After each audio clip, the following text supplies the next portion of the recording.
স্বাগত। দেখছেন কোন পথে বাংলাদেশ। আপনাদের সঙ্গে আছি আমি সুলতানা রহমান। পৃথিবীর বিভিন্ন দেশে নতুন বছর মানে 2025 সাল উদযাপন শুরু হয়ে গেছে। আমি আছি নিউ ইয়র্কে, এখন উদযাপন শুরু হয়নি, কয়েক ঘন্টা পরে হবে। পৃথিবীতে নতুন একটি বছর আসছে, নতুন একটি দিন। সেই নতুন দিনে মানুষের সব স্বপ্ন পূরণের বছর হোক, সেই প্রত্যাশা রেখে আজকের আয়োজন শুরু করছে এবং আপনাদের সবাইকে জানাচ্ছি নতুন বছরের অনেক অনেক শুভেচ্ছা, ভালোবাসা। কোন পথে বাংলাদেশ এই নামে আমরা অনুষ্ঠানটি করছি। খুব বেশি দিন হয়নি, মাস দুয়েক হয়েছে মাত্র। কারণ বাংলাদেশে যে একটা 2024 সাল, কেউ বলছেন এটি নতুন স্বপ্ন নিয়ে নতুন বাংলাদেশের যাত্রা, কেউ বলছেন এই 2024 হচ্ছে বাংলাদেশকে আবারও পিছিয়ে নিয়ে যাওয়ার বছর। ফলে সব মিলিয়ে মানুষ হচ্ছে মুখ্য বিষয়। সেই মানুষ আসলে কিভাবে করে দেখছে এই বছরটিকে, সেটি যেমন একটি খুবই গুরুত্বপূর্ণ বিষয়। অন্যদিকে বাংলাদেশ আসলে যাচ্ছে কোথায়? যেই তরুণরা একটি আন্দোলন করেছে, অভ্যুত্থান ঘটিয়ে সরকারের পতন ঘটিয়েছে, তাদের আসল লক্ষ্যটি কোথায় এটি এখনো খুবই অস্পষ্ট। তারা নতুন করে বলছে তারা একটি বিপ্লবের ঘোষণাপত্র তৈরি করতে চায়। একটি স্বাধীন রাষ্ট্রে এরকম ঘোষণাপত্র দেওয়ার নিয়ম আছে কিনা, যায় কিনা, আইন কি বলে, সংবিধান কি বলে। সংবিধানের প্রসঙ্গ আসলে বলতে হয় যে তারা তো এই সংবিধানই মানে না, তার মানে তারা রাষ্ট্রকেই স্বীকার করে না। তাহলে তারা কি চায়? তারা কি বিভ্রান্ত? তারা কি জানে তারা আসলে কি চায়? এই প্রশ্নগুলিকে আজকে জবাব খোঁজার চেষ্টা করবো এবং আমার সঙ্গে আজকে অতিথি হিসেবে রয়েছেন ব্যারিস্টার তানিয়া আমির। তার আরো একটি পরিচয় রয়েছে, বাংলাদেশের যে সংবিধান, একটি সশস্ত্র যুদ্ধের মধ্য দিয়ে যে সংবিধান আমরা পেয়েছি, যার পেছনে রয়েছে 30 লাখ শহীদের রক্ত, রয়েছে 4 লাখ মা বোনের সম্ভ্রমহানি এবং 7.5 কোটি বাঙালির আকাঙ্ক্ষা। সেই সংবিধান তারা মানে না। এখন তারা বলছে তারা একটা ঘোষণাপত্র তৈরি করতে চায়। ওই যে সংবিধান, সেই সেই স্বাধীনতার মধ্য মানে মুক্তিযুদ্ধের মধ্য দিয়ে যে সংবিধানটি আমরা পেয়েছি, তার যারা এই সংবিধান রচনা যারা প্রণয়ন করেছিলেন তাদের একজন ছিলেন ব্যারিস্টার আমিরুল ইসলাম। ব্যারিস্টার তানিয়া আমির তার সন্তান। সেদিক থেকে আপনারা সবাই তাকে চেনেন। তিনি বাংলাদেশে অত্যন্ত প্রতিষ্ঠিত এবং সিনিয়র একজন আইনজীবী, বর্তমানে লন্ডনে রয়েছেন। এবং আমার সঙ্গে রয়েছেন বীর মুক্তিযোদ্ধা এবং শিল্পী তাজুল ইমাম। আপনাদের দুজনকেই আমি স্বাগত জানাচ্ছি। ব্যারিস্টার তানিয়া আমির, আপনাকে আমি প্রথমে জানতে চাই, আপনি জানেন যে বাংলাদেশে আপনাদের দুজনকে নতুন বছরের শুভেচ্ছা, happy new year. Happy new year. জি, প্রথমে যেটি বলতে চাই যে বাংলাদেশে আজকে ছাত্ররা শহীদ মিনারে একটি সমাবেশ করেছে। তারা 15 জানুয়ারির মধ্যে একটা ঘোষণাপত্র চায়। ঘোষণাপত্র পৃথিবীতে আমরা অনেক দেশ দেখেছি যারা স্বাধীনতার ঘোষণা করেও শেষ পর্যন্ত তারা বিচ্ছিন্নতাবাদী হিসেবে চিহ্নিত হয়েছে, ওই স্বাধীনতার আকাঙ্ক্ষা পূরণ করতে পারেনি। কিন্তু বাংলাদেশ পৃথিবীতে অনন্য। সেই দিক থেকে তারা যে ঘোষণাপত্র কথা দাবি করছে এবং সরকারও বলছে যে তারা সরকারই করবে, প্রথমে তারা বিরোধিতা করেছে, এখন তারা বলছে যে না, তারাই করবে, ছাত্রদের দেওয়া দরকারে। ছাত্ররা একটা এখন আজকে সমাবেশের মধ্য দিয়ে তারা একটি আলটিমেটাম দিয়েছে যে 15 জানুয়ারির মধ্যে তাদেরকে ঘোষণাপত্র দিতে হবে। কিসের ঘোষণাপত্র আমার কাছে স্পষ্ট নয়। আপনি কি আমাদেরকে বলতে পারেন এটা লিগ্যাল অ্যাসপেক্ট কি, সংবিধান কি বলে, ঘোষণাপত্র কি চাইলেই দেয়া যায় কিনা? সুলতানা, আপনাকে ধন্যবাদ। আমি তাদের প্রক্লেমেশন যেটা সোশ্যাল মিডিয়াতে আছে, ভাইরাল হয়েছে, ওটা আমি দেখছিলাম। It's farcical. শুধু খারাপ ইংরেজি সেটা বলবো, এখানে কোনো মিনিং নাই। এবং কনসেপচুয়ালি যে কথাগুলো তারা বলছে এটা স্ববিরোধী। প্রথম কথা যেটা বলবো যে বাংলাদেশের একটি জন্মসনদ আছে। একটা জাতির বারে বার জন্মসনদ হয় না।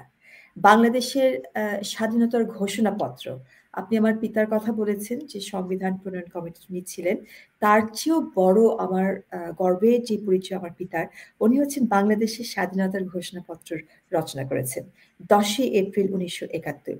অর্থাৎ যখন একটা অন্যায় যুদ্ধ সাধারণ জনগণের উপরে, আনাম সিভিলিয়ানদের উপরে একটা পাকিস্তান অথরিটি যখন একটা অন্যায় এবং বিশ্বাসঘাতকমূলক যুদ্ধ চাপিয়ে দেওয়া হয়েছিল, তখন বঙ্গবন্ধু স্বাধীনতার ঘোষণা করেছিলেন।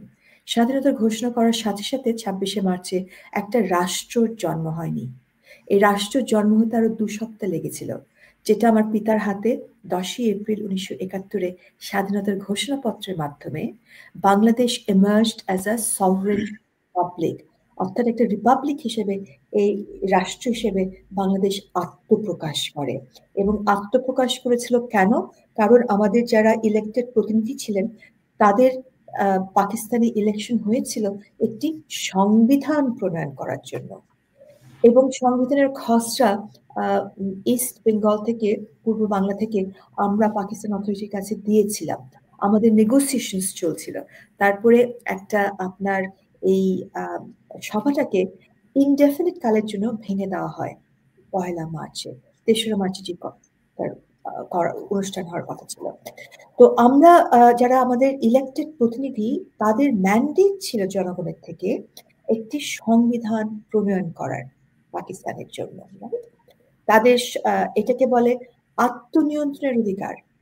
সো এই গ্রুপ অফ পিপল তারা ম্যান্ডেট দিয়েছে তাদের নির্বাচিত প্রতিনিধিগণদেরকে, তাদেরকে একটা সংবিধান দেওয়ার জন্য।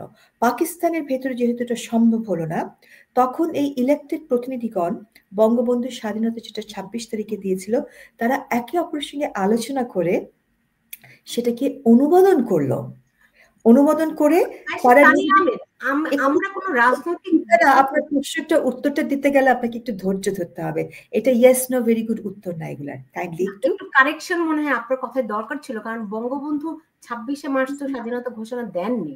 তো ওই জায়গাটা, কারণ এটা নিয়ে অনেক বিতর্ক আছে, কত তারিখে দিয়েছেন না দিয়েছেন, ওগুলো অপ্রাসঙ্গিক আমার বিবেচনায়। তারপর বাংলাদেশের রাজনীতিতে সুতরাং আপনি যদি আপনার বিবেচনায় কথা বলতে চান আপনি বলেন, যদি আমাকে প্রশ্ন করেন আমি আমার মতো উত্তর দিক, বারবার ইন্টারাপশন হলে কিন্তু এই জায়গাতে যেতে পারবো না। স্বাধীনতার ঘোষণাপত্র হচ্ছে বাংলাদেশের প্রথম দলিল। আপনি যদি সেটা অস্বীকার করেন, সেখানেই বলা আছে যে বঙ্গবন্ধু 26শে মার্চ স্বাধীনতার ঘোষণা দিয়েছেন, রাইট? এবং সেটা আপনার পৃথিবীর, আপনাদেরকে একটু জ্ঞানদান আমি করতে চাচ্ছি না, কিন্তু আপনারা যারা এই প্রজন্মের ছেলেমেয়েরা একটু রিসার্চ করেন না, পৃথিবীর বিভিন্ন পত্রপত্রিকা দেখেন, 1-1.5 হাজারের পত্রপত্রিকা ইংরেজি ভাষায়, অন্য ভাষায় পাবলিশ করেছে যে বঙ্গবন্ধুর ঘোষণা হয়েছে 26শে মার্চ, তারা একটা ক্ল্যান্ডেস্টাইন রেডিওতে শুনেছে। Okay, so please do your research না করে জাস্ট এই প্রজন্মের মতো জাস্ট ফেসবুকে বা সোশ্যাল মিডিয়াতে যেগুলা আপনার ঘোরপাক খায় সেই কথাগুলো প্লিজ রিপিট করবেন না। একটু রিসার্চ ভিত্তিক কথা বলবো আমরা। হ্যাঁ, সো এটা হচ্ছে বাংলাদেশের সর্বপ্রথম দলিল, আমার জন্ম সনদ, এটা জন্ম সনদের কথা। হ্যাঁ, তার ভিত্তিতেই যারা ইলেক্টেড প্রতিনিধি তারা অনুমোদন করেছেন বঙ্গবন্ধু যে স্বাধীনতার ঘোষণা দিয়েছিলেন, যেটা শুনেছে পুরো দুনিয়া, পৃথিবী। এটা পত্রপত্রিকায় আপনি একটু সার্চ করেন, Google search is very easy this days. আমরা এই কাজগুলো করেছি যখন গুগল ছিল না, ইন্টারনেট ছিল না। The work is much easier for you, so please do your homework. Okay, তো তারপরে জনপ্রতিনিধি যারা আছে তারা নিজেদের সঙ্গে পরামর্শ করে, যেহেতু তারা আপনার একটা তাদের যে ডিউটি বাউন্ড সেই কাজটা করতে পারছে না, তারা নিজেদেরকে রূপান্তরিত করলো একটা গণপরিষদে, এবং সেই স্বাধীনতার ঘোষণা যেটা বঙ্গবন্ধু দিয়েছেন সেটাকে রাটিফাই করে তারা বলল, এই কথাটা খুব জরুরি, the will of the people is supreme. এটা কারা বলতে পারে? আত্মনিয়ন্ত্রণের অধিকার চর্চা কারা করতে পারে?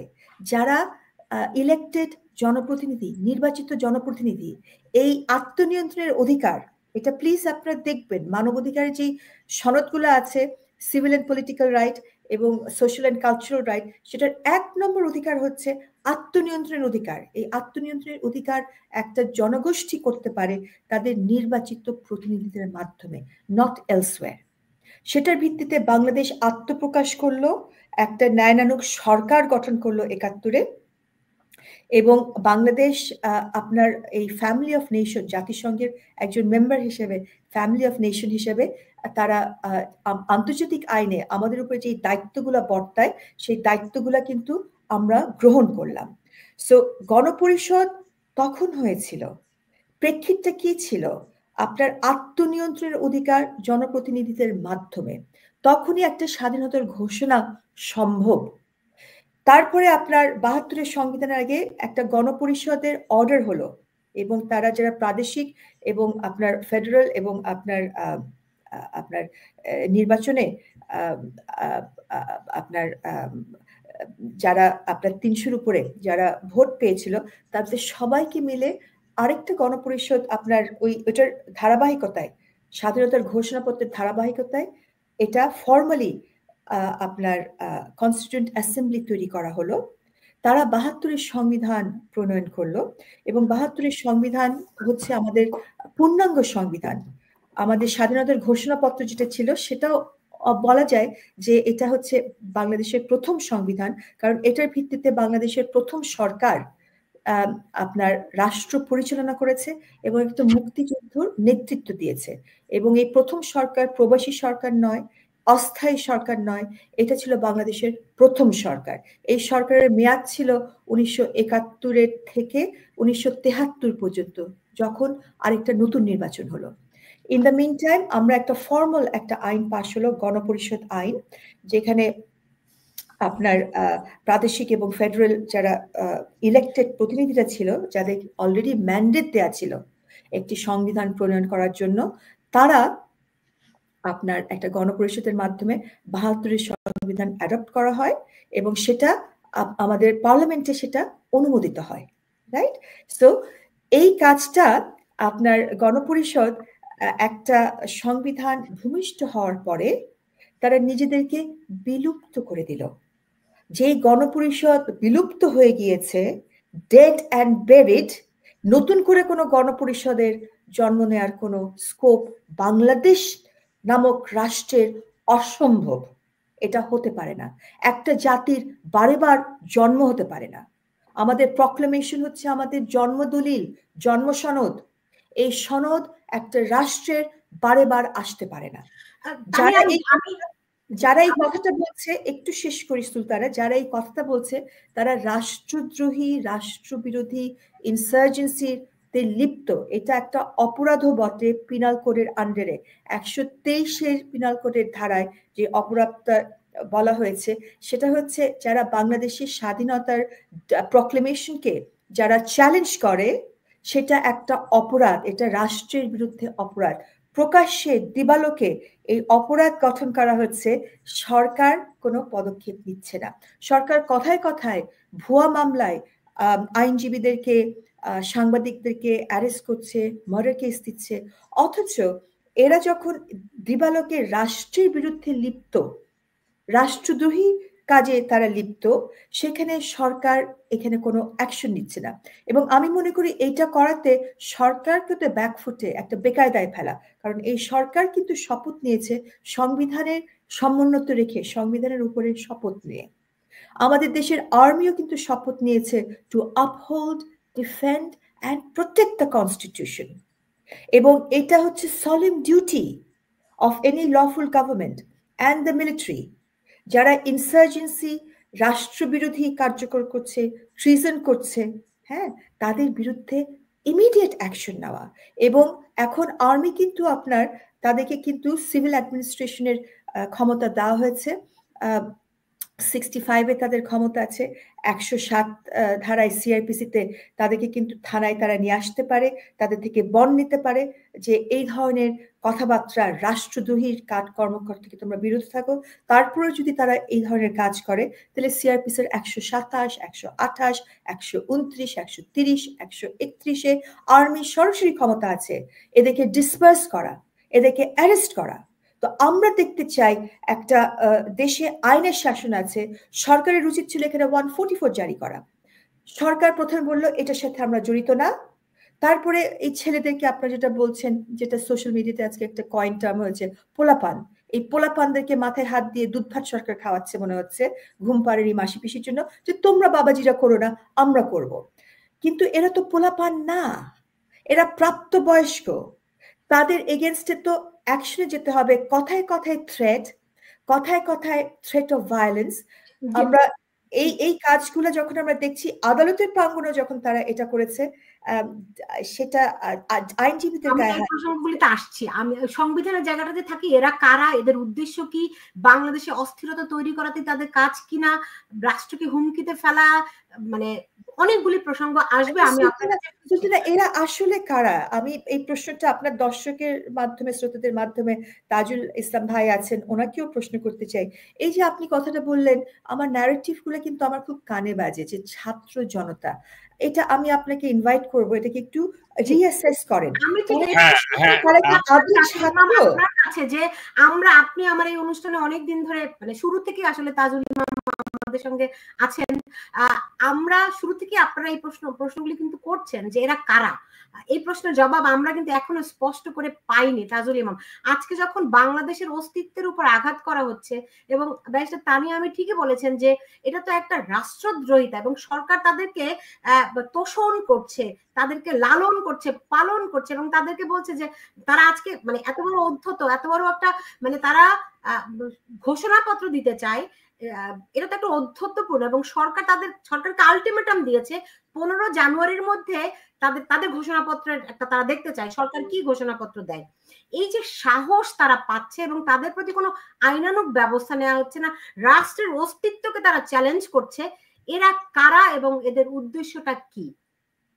হ্যাঁ, এই যে প্রশ্নটা করলেন এরা কারা, হ্যাঁ, এবং ব্যারিস্টার তানিয়া আমির যেহেতু আইন বিশারদ, আইনজ্ঞ, উনি এত বেশি আইনের অমান্য হচ্ছে যে আমার মনে হচ্ছে যে আপনি ওভারওয়েলমড, এত ভায়োলেশন কি করে হয়। হ্যাঁ, সোজা দাগে কতগুলো কথা বলি।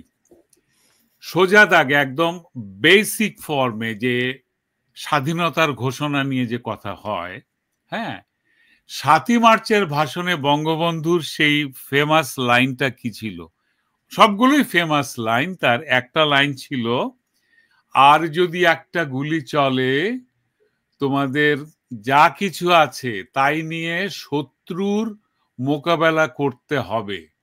আমি যদি হুকুম দিবার নাও পারি, তোমাদের কাছে অনুরোধ রইল, প্রত্যেক ঘরে ঘরে দুর্গ গড়ে তোলো। এটাই তো স্বাধীনতার ঘোষণাপত্র, এটাই তো স্বাধীনতার ঘোষণা। এখন যদি মানে মাথায় কি বলে হাতুড়ি পিটিয়ে যদি আমাকে বলতে হয় যে এইখানে কিন্তু বলেছে, বাঙালি তো ইশারায় কাফি হওয়ার কথা, তাই না? ইশারায় সবকিছু বোঝে, এই কথাটা তো স্পষ্ট করে বলা। আর কি আমি যদি হুকুম দিবার নাও পারি, উনি জানতেন উনি অ্যারেস্ট হয়ে যাবেন, উনি অ্যাবসকন্ড করবেন, উনি পালিয়ে যাবেন না, কারণ এটা একটা তার রাজনৈতিক সিদ্ধান্ত এবং সঠিক সিদ্ধান্ত ছিল। কিন্তু ঘোষণাটা তো তিনি দিয়েছেন। তখন টুইটার ছিল না, টুইটার থাকলে হয়তো আমরা টুইটার দেখতে পেতাম। উনি যে 7ই মার্চের ভাষণের ভেতরে যে ইঙ্গিত দিয়ে গেছেন, সেটাই স্বাধীনতার ঘোষণা। তারপরেও 26শে মার্চ তার লিখিত স্বাধীনতার ঘোষণা পৌঁছে গেছে মানে নেতাদের কাছে, গণমাধ্যম বলতে তো তখন কিছুই ছিল না, বেতার ঘোষণার মধ্যে সেটাই পাঠ করা হয়েছে। তো এগুলো নিয়ে ফালতু তর্ক করে সময় নষ্ট করার কোনো ব্যাপার নাই। যারা মানে না, মানবে না, তারা মানবে না। এখন এই যে প্রশ্ন করেছেন এরা কারা, এবার আসি। হ্যাঁ, এরা কারা?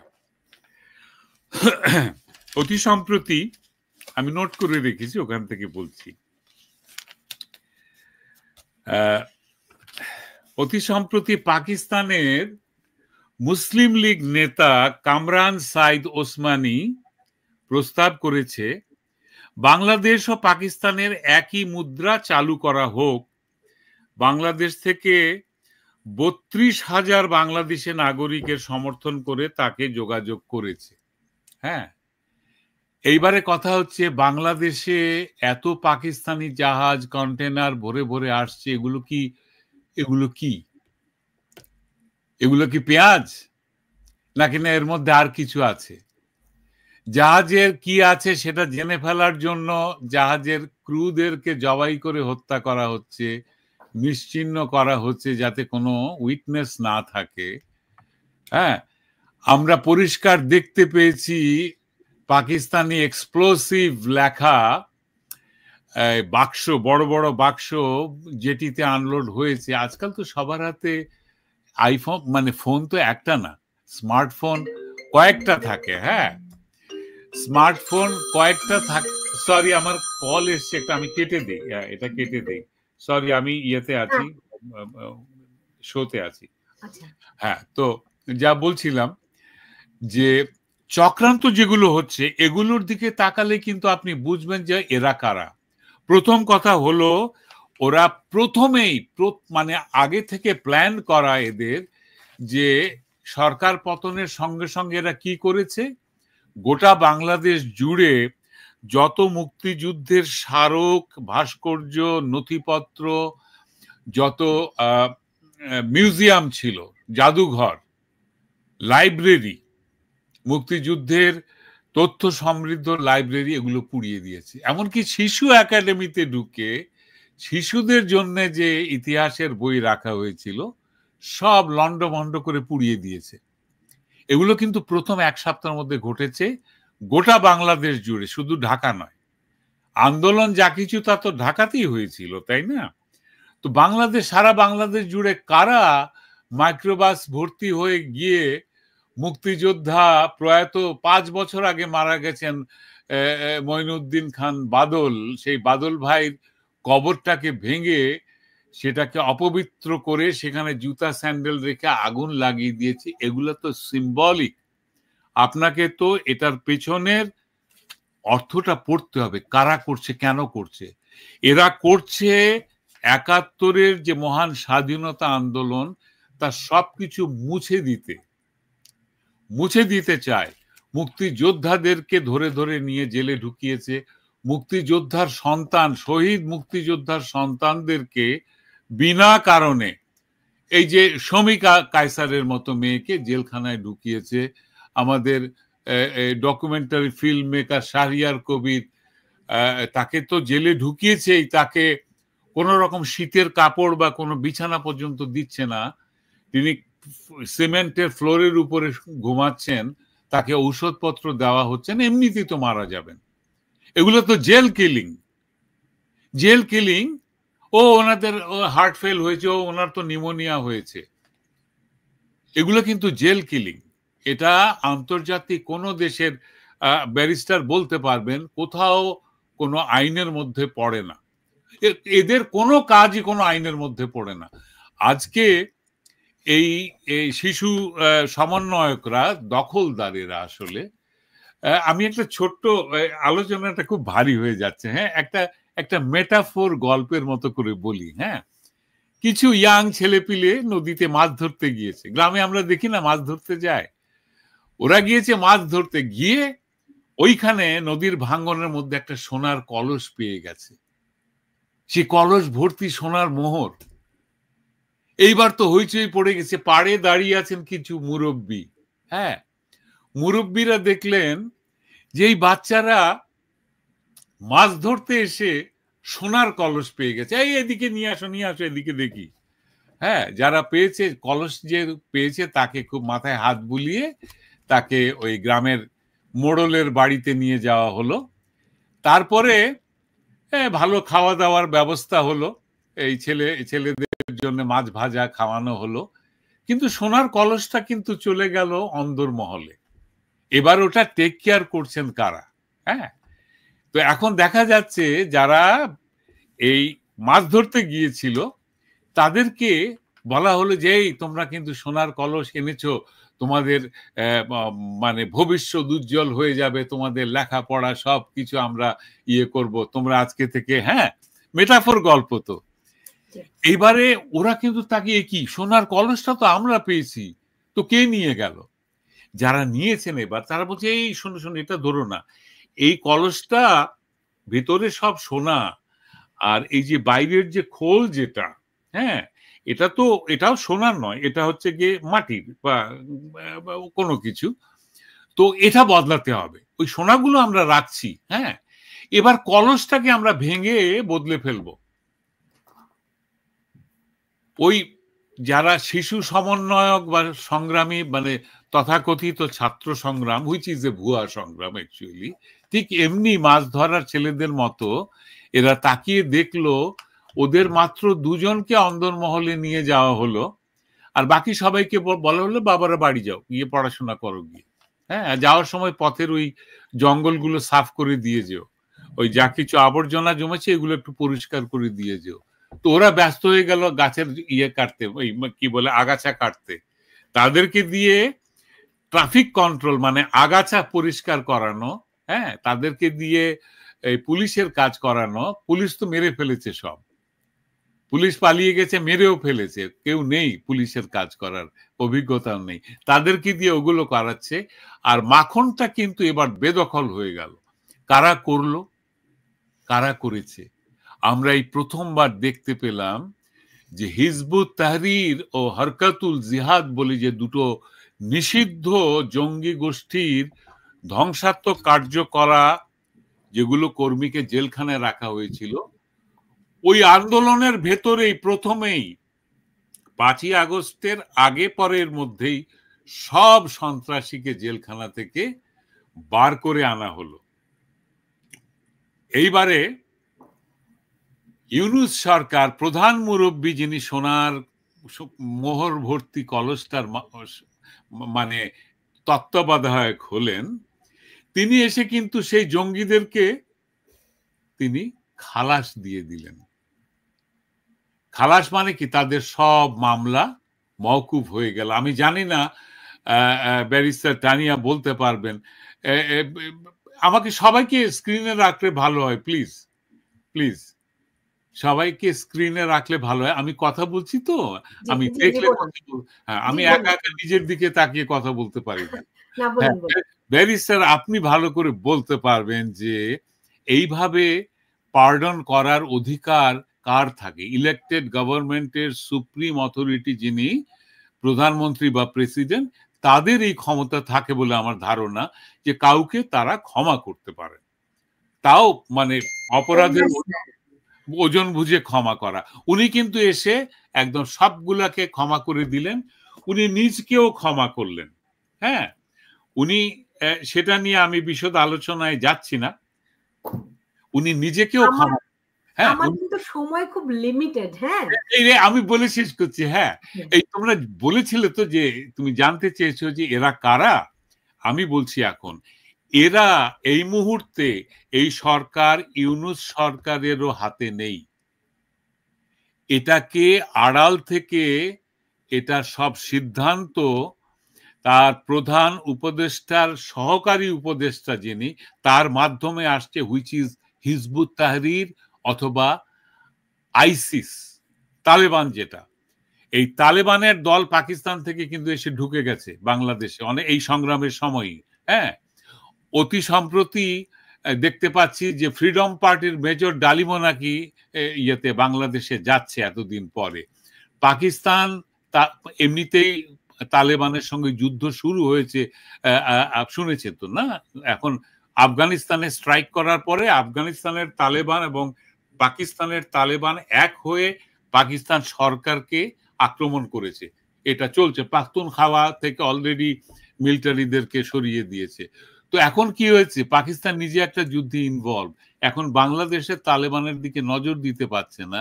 এরা নিজেরা নিজেদের ট্রেনার ঠিক করে এরা সরকারকে আড়াল থেকে আলটিমেটাম দিচ্ছে। একবার জাতীয় পতাকা বদলাতে চেয়েছিল, পারেনি। জাতীয় সঙ্গীত বদলাতে গিয়ে দেখেছে লোকজন মানছে না। তারপরে এরা এখন চেষ্টা করছে এক ঢিলে সবগুলো পাখি মেরে ফেলবে।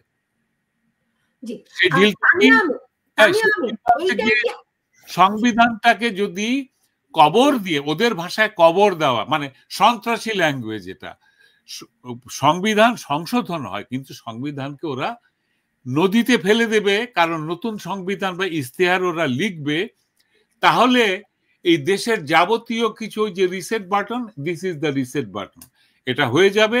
71 শেষ, এই পরাজয় শেষ, এই রাজাকার শেষ। যেমন এসছে যে আজহারি মাওলানা এসে দেশে বলতেছে আর কোনো রাজাকার বলে কোনো শব্দ নাই, আমরা সবাই রাজাকার, আমরা বাংলাদেশ থেকে রাজাকার, মুক্তিযোদ্ধা এইসব সব শব্দ বিদায়, এগুলোর অর্থ হচ্ছে যে বাংলাদেশটা ইসলামী মৌলবাদী একটি শক্তি অধিকার করতে চাচ্ছে, যে জনগণের ম্যান্ডেট ছাড়া।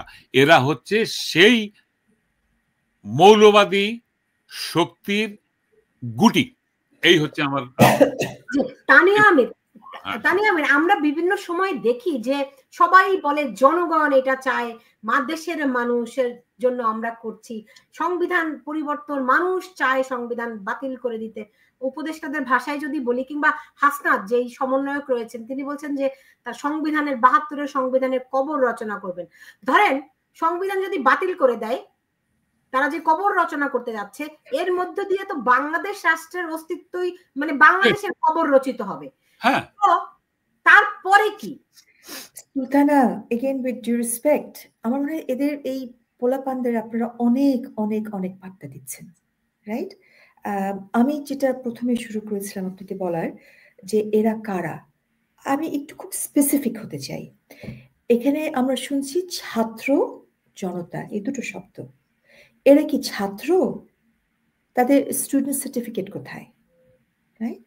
এরা কোন ইউনিভার্সিটি? আপনি স্ক্রিনে সবাইকে দেন, যেটা আমাদের আরেকজন বললো, please. Okay, so please don't start doing this, it's very irritating একটা প্রোগ্রামে, বিকজ উই আর লাইভ। আমি আপনাকে দেখবো, তাজুল ভাইকে দেখবো, আমি কাউকে দেখতে পাচ্ছি না। Let me start again. দেখতে পাচ্ছি না, তাজুল ভাই তো মাথা ঘুরিয়ে রেখেছেন। আরে না, আমার মনে হয় আরেকদিন প্রোগ্রাম করেন, আমি আসি, বিকজ এটা আমার মনে হয় না it is really going anywhere in this programme. Sultana, you really, আপনি 2 মাস আগে প্রোগ্রাম শুরু করেছেন, I wish you all the best, but আরেকটু প্রফেশনাল হতে লাগবে।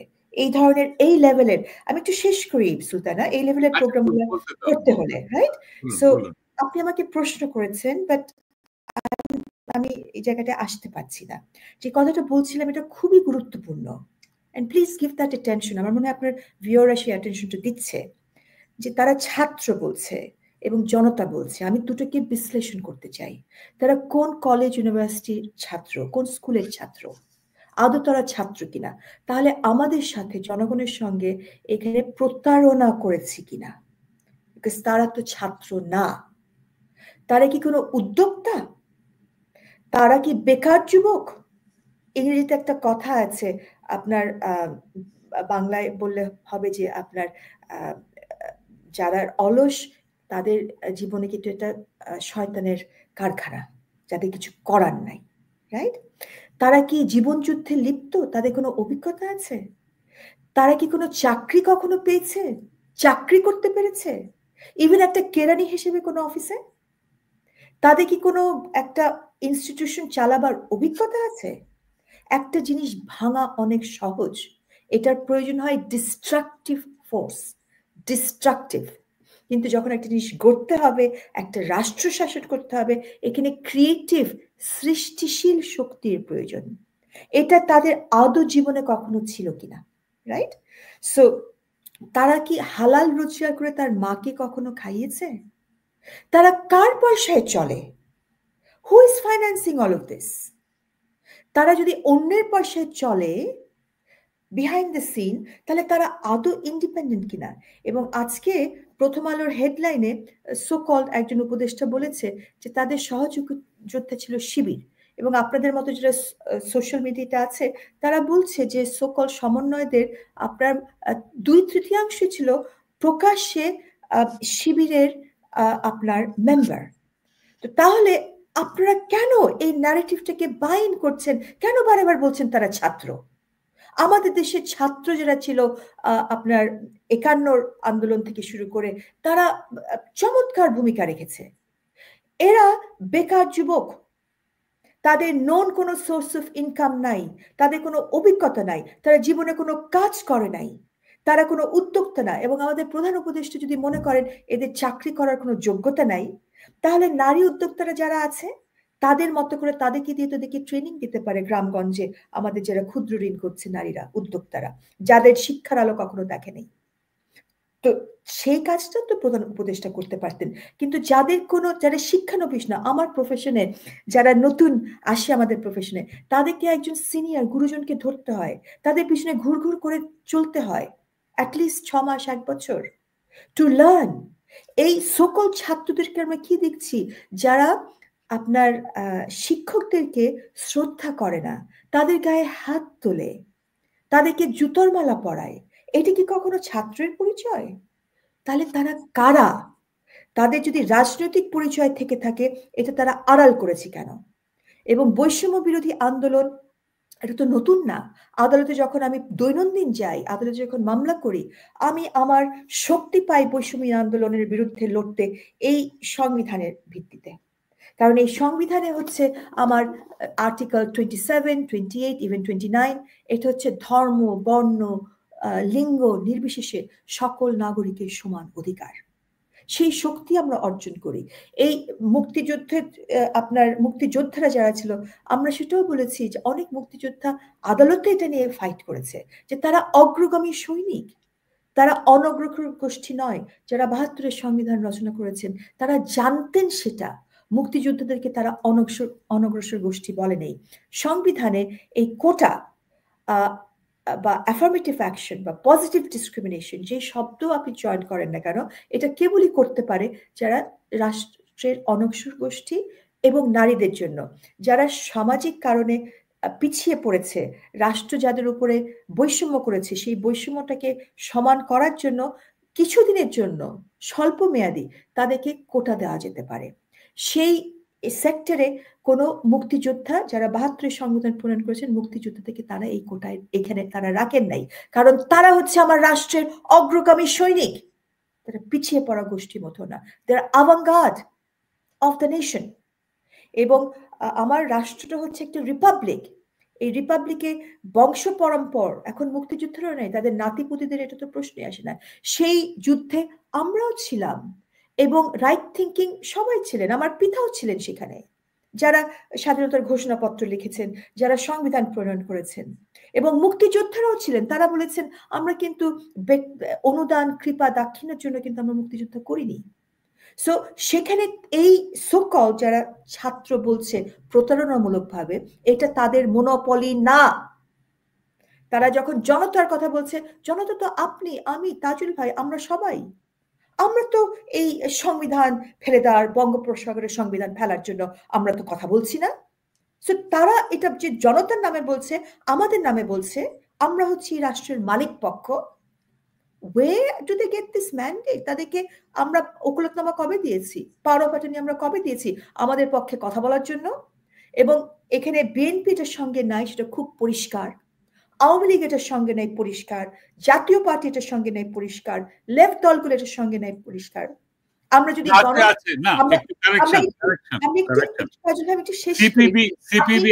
সিপিবি আছে ওদের সাথে, আপনি আপনি আপনি সুযোগ পাবেন।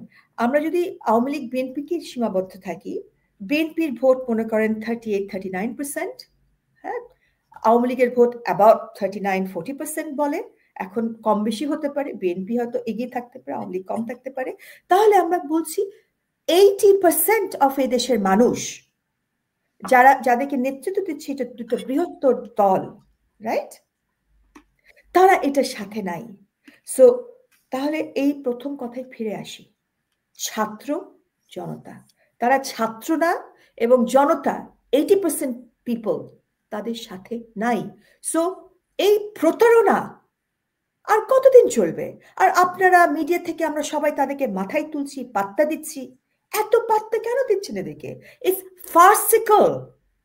এবং আমরা আমাদের ছোট ভাই বোনরা যে কাজগুলো করে, তাদের লিখিত বক্তব্য, we want to feel proud of them. আমার যারা জুনিয়র অ্যাসোসিয়েটস আছে, জুনিয়র লয়ার আছে যারা আমার সঙ্গে কাজ করছে, I feel extremely proud of them. এবং অনেকে তারা নিজের প্র্যাকটিস শুরু করেছে, আমার সিনিয়রের সঙ্গে তারা সময় কাটিয়েছে। They're all doing so well. We feel so proud of them. হ্যাঁ, কিন্তু তারা যেটা প্রডিউস করেছে একটা ডকুমেন্ট, এটা হাস্যকর, it's farcical, it is no meaning. এবং আমার পিতার লেখা যে স্বাধীনতার ঘোষণাপত্র, ওটাকে তারা নকল করতে চেয়েছে in such a poor performance. এটাকে এত গ্রাহ্য করছেন কেন, এত পাত্তা দিচ্ছেন কেন? এই সরকার দোদুল্যমান, অলসো কনফিউজড মনে হচ্ছে। প্রথমে বললো আমরা তাদের সাথে নাই, এবং তারা বললো আমরা সবাই মিলে করব, অর্থাৎ সব দল মিলিয়ে করবেন। মেজর পলিটিক্যাল পার্টিগুলো বলছেন আমরা এটা করব না। তো তাহলে সরকারের অবস্থান কোথায় থাকে? এবং এই কাজটা করে কিন্তু তারা এই সরকারকেও ব্যাকফুটে এবং বিপদে ফেলবে, কারণ এই সরকারও কিন্তু শপথ নিয়েছে সংবিধানের উপরে হাত রেখে, এবং এই সংবিধান যদি না থাকে তাহলে কিন্তু এই সরকারের অস্তিত্ব থাকে না। So this is very problematic. এবং তারা, আমরা যেটা আবারও এখানে আমরা শেষ করে এই কথাটাই বলবো যে তারা আসল পরিচয়ে আসুক এবং তারা জাতির সামনে বলুক তাদের দৈনন্দিন থাকা খাওয়ার খরচ কে দিচ্ছে। তারা তো বেকার, তাদের তো কোনো ইনকাম নাই, তাদের মুরদ নাই তাদের মাকে হালাল রোজগার করে খাওয়াবার। So who are this people? কেন তারা প্রতারণা করছে আমাদের সাথে? ছাত্র বলে ছাত্রদের অবমাননা আমি মনে করি, এবং যারা সত্যিকার অর্থে ছাত্র ছাত্রীরা ছিলেন তারা কিন্তু তাদের পাশে এখন নেই, তারা চলে গেছেন তাদের শিক্ষা প্রতিষ্ঠানগুলোতে। এবং শুধু তাই না, তারা প্রেসিডেন্টকে তার বৈধ কাজ করতে না পারে প্রেসিডেন্টকে ফেলার জন্য যেই তারা অঙ্গীকার ডাক দিচ্ছে, সেটাও কিন্তু রাষ্ট্রদ্রোহী। 125 ধারার পিনাল কোডের এটাও একটা অপরাধ।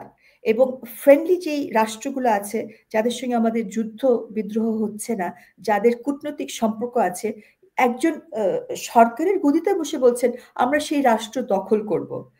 অ্যাবসার্ড। এবং আমার তো মনে হচ্ছে যে আমাদের সভ্যতা আস্তে আস্তে এগিয়ে যাবে। আমরা রিগ্রেশন করছি কিনা, নিয়ানধাতাল হয়ে যাচ্ছি কিনা, কথায় কথায় মারপিট, কথায় কথায় আপনার এখানে থ্রেট, কোয়ার্শন অফ ফোর্স, এটা তো কোনো সভ্যতার লক্ষণ না। সো আই গো ব্যাক যে তারা আমাদেরকে প্রতারণা করেছে এবং প্রতারণা চলমান, প্রতীয়মান, দৃশ্যমান। প্লিজ এদেরকে এত পাত্তা দিবেন না, বরং আমাদেরকে স্মরণ করে দেওয়া উচিত দেশপ্রেমিক সেনাবাহিনী এবং আমাদের সরকারকে যে তারা কিন্তু ওথ নিয়েছে to uphold, defend and protect the constitution. যারা রাষ্ট্রদ্রোহী কাজ করছে, যারা ইনসার্জেন্সি করছে প্রকাশ্যে দিবালোকে, তাদের এগেনস্টে অ্যাকশন নেওয়া প্রয়োজন। অ্যান্ড ইট ইজ তাদের আপনার পবিত্র কর্তব্য এটা করা, কর্তব্যের অবহেলা যাতে তারা না করে। তাজুল ইমাম, এই যে সরকার, ডক্টর ইউনূস সরকার যে এই কাজটি করছে না, যারা রাষ্ট্রের অস্তিত্ব হুমকিতে ফেলছে, প্রকাশ্য এই রাষ্ট্রকে বিপন্ন করার হুমকি দিচ্ছে, কোনো ব্যবস্থা তো তারা নিচ্ছেই না। যেটা তানিয়া আমির বললেন যে তারা এই পোলাপাইন বলে একটু পাশ কাটানোর চেষ্টা করছে যে আমরা নিজেরাই করব। সরকার কেন করছে না? এবং সরকারের জন্য তো একটা বড় বিপদও, কারণ সংবিধান না থাকা মানে হচ্ছে যে এই সরকারও আর নাই, সরকার কিন্তু বাতিল। সো ডক্টর ইউনূস সরকারের সামনে করণীয় কি আছে? এদেরকে অ্যারেস্ট করা, এদের বিরুদ্ধে আইনানুগ ব্যবস্থা নেওয়া, নাকি তারা কি করবে? তারা আবার তাদের নিয়োগকর্তা। খুব এক লাইনে বলি, এটা কোনো সরকারই নেই। এই যে তুমি বারবার বলছো যে এই সরকার, এই সরকার, এটা তো কোনো সরকার না। এটাতে কোনো সাংবিধানিক কোন রকমের অ্যাপ্রুভাল নেই। গোটা পৃথিবীতে কোনো দেশে কোথাও গেলে তাকে তো বাংলাদেশের প্রতিনিধি বলবে না, কারণ সে ওই যে ইন্টারিম গভর্নমেন্ট, যেটা আমাদের তত্ত্বাবধায়ক সরকার যেটা ছিল, সেইটাও তো এরা না, এরা দখলদার। এই যে তানিয়া বলছেন বারবার যে এরা আসলে কে, আসল পরিচয় কি? আসল পরিচয় তো এরা তো দিয়েছে অলরেডি, বলেছে আমরা শিবির করতাম, আমরা জামাত করতাম, আমরা হিজবুত তাহরীর। তো বাংলাদেশের এখন এই সব আইন অমান্য, এই যে বলছেন বারবার যে এটা বেআইনি, এটা করা ইয়ে হবে না, সংবিধান রক্ষা করা সেনাবাহিনীর কর্তব্য। কর্তব্যর ধার ধারবে কখন? যখন আইন মানবে। আইন তো কেউ মানছে না। এখানে মব জাস্টিস চলছে। এখানে আজকেই এতে গুলশানে মব ইনজাস্টিস, মব কখনো জাস্টিস হয় না, মব ইনজাস্টিস। হ্যাঁ, মানে এটা আমি ইয়া করে অ্যালিগরিক্যাল একটা টিটকারি মেরে বললাম। মবের কোনো ব্রেন থাকে না, মবের কোনো বিবেক থাকে না। যখন একদল মব, একদল ভ্যান্ডাল অথবা হুলিগান যখন কোনো কিছু করতে, এই ধর ধর ধর ধর, তখন কাকে ধরবে কি ধরবে ওসব কোন রকম ব্যাপার না, সামনে যাকে পাচ্ছে তাকে ধরছে। কিন্তু আড়াল থেকে এগুলো কিন্তু একটা মেটিকুলাস, সো কল্ড মেটিকুলাস প্ল্যানে হচ্ছে। প্ল্যানগুলো কি? জামাত, শিবির, এই সবগুলো উগ্র ধর্মীয় সন্ত্রাসী দল, এরা জানে বাংলাদেশের লোকজন, as Tania said before, যে 80% লোকজন ওদেরকে চায় না, ওদেরকে ম্যান্ডেট দেয়নি বা ভোটও দেবে না। যদি ভোট না পায়, কিন্তু ওদের যেটা মানে করার আর কি, যেগুলো ওরা করতে চায় সেটা তাহলে কিভাবে করবে? এই জোর করে করবে, এই দল পাকিয়ে করবে, দল বেঁধে গিয়ে হিন্দুদের আক্রমণ, দল বেঁধে কি বল ভারতের বিরুদ্ধে উস্কানি। হ্যাঁ, ভারতকে যত উস্কানি দেওয়া যায় মানুষ ততই কি বলে উজ্জীবিত হবে, এরকম একটা ব্যাপার আছে বাংলাদেশে, যেটা বেশ কাজে লেগেছে। এবং ইসলামী মৌলবাদ যেটা, সেটাকে ছড়ানো হচ্ছে আজকে নয়, গত অ্যাটলিস্ট 40-45 বছর ধরে এগুলো ছড়ানো হচ্ছে। Everything is planned. আজকে ওদের গ্র্যান্ড ফিনালি হচ্ছে, এখানে কোনো আইন নেই, এরা সবাই ইসলামী মৌলবাদী, এরা বাংলাদেশের সংবিধান বদলে দিয়ে নিজেদের উদ্দেশ্য হাসিল করতে চায়। ওরা ইলেকশন করে যেতে পারবে না, এই জন্য ওরা ইলেকশন দেবেও না। ডক্টর ইউনূস, আমার মনে হয় না উনি নিজেকে ছাড়া আর কাউকে কখনো ভালোবাসেন বা কেয়ার করেন। বাংলাদেশের জনগণের জন্য ওনার কোনো দরদ নেই। ওনার ভেতর একটা হিংস্র প্রতিহিংসার ভাব রয়েছে, যে আওয়ামী শেখ হাসিনা সরকারের, শেখ হাসিনার বিরুদ্ধে পার্সোনালি। এবং উনি চেষ্টা করছে এই প্রতিশোধটা উনি ওনার আয়ুষ্কালে উনি নিতে চায়। শেখ হাসিনাকে ধ্বংস করার জন্য উনি এসছে। তার জন্য যদি গোটা বাংলাদেশের ভবিষ্যৎ অন্ধকার হয়ে যায়, বাংলাদেশ যুদ্ধে লিপ্ত হয়, বাংলাদেশের ইকোনমি নষ্ট হয়ে যায়, বাংলাদেশের রেমিটেন্স, বাংলাদেশের উৎপাদন রপ্তানি, এগুলো সব ধ্বংস হয়ে গেলেও ডক্টর ইউনূসের কিছু যায় আসে না।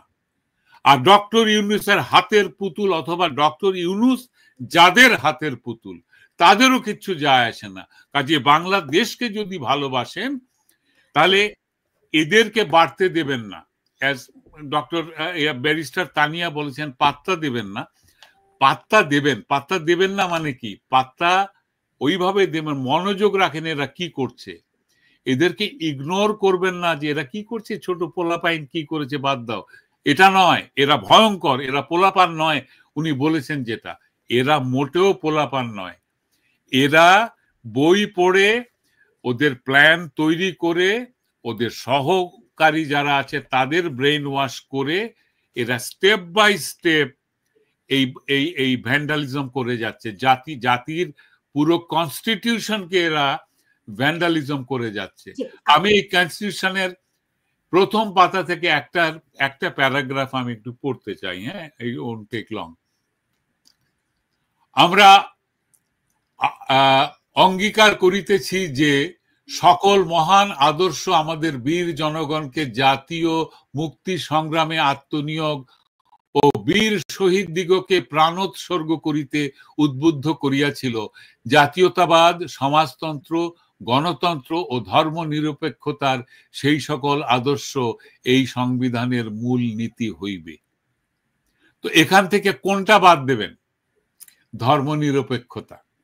এটাকে খেলাফত আন্দোলন অথবা ইসলামিক রাষ্ট্র, মানে পিপলস রিপাবলিক অব ইসলাম, এই ধরনের কিছু করে এটাকে পাকিস্তানের মতো একটা ব্যর্থ রাষ্ট্র, যারা ধর্ম নিয়ে যারা লড়াই করে যাচ্ছে গত 75 বছর ধরে, এই রকম একটি রাষ্ট্রে পরিণত করে বাংলাদেশকে অন্ধকারের মধ্যে ঠেলে দেওয়া।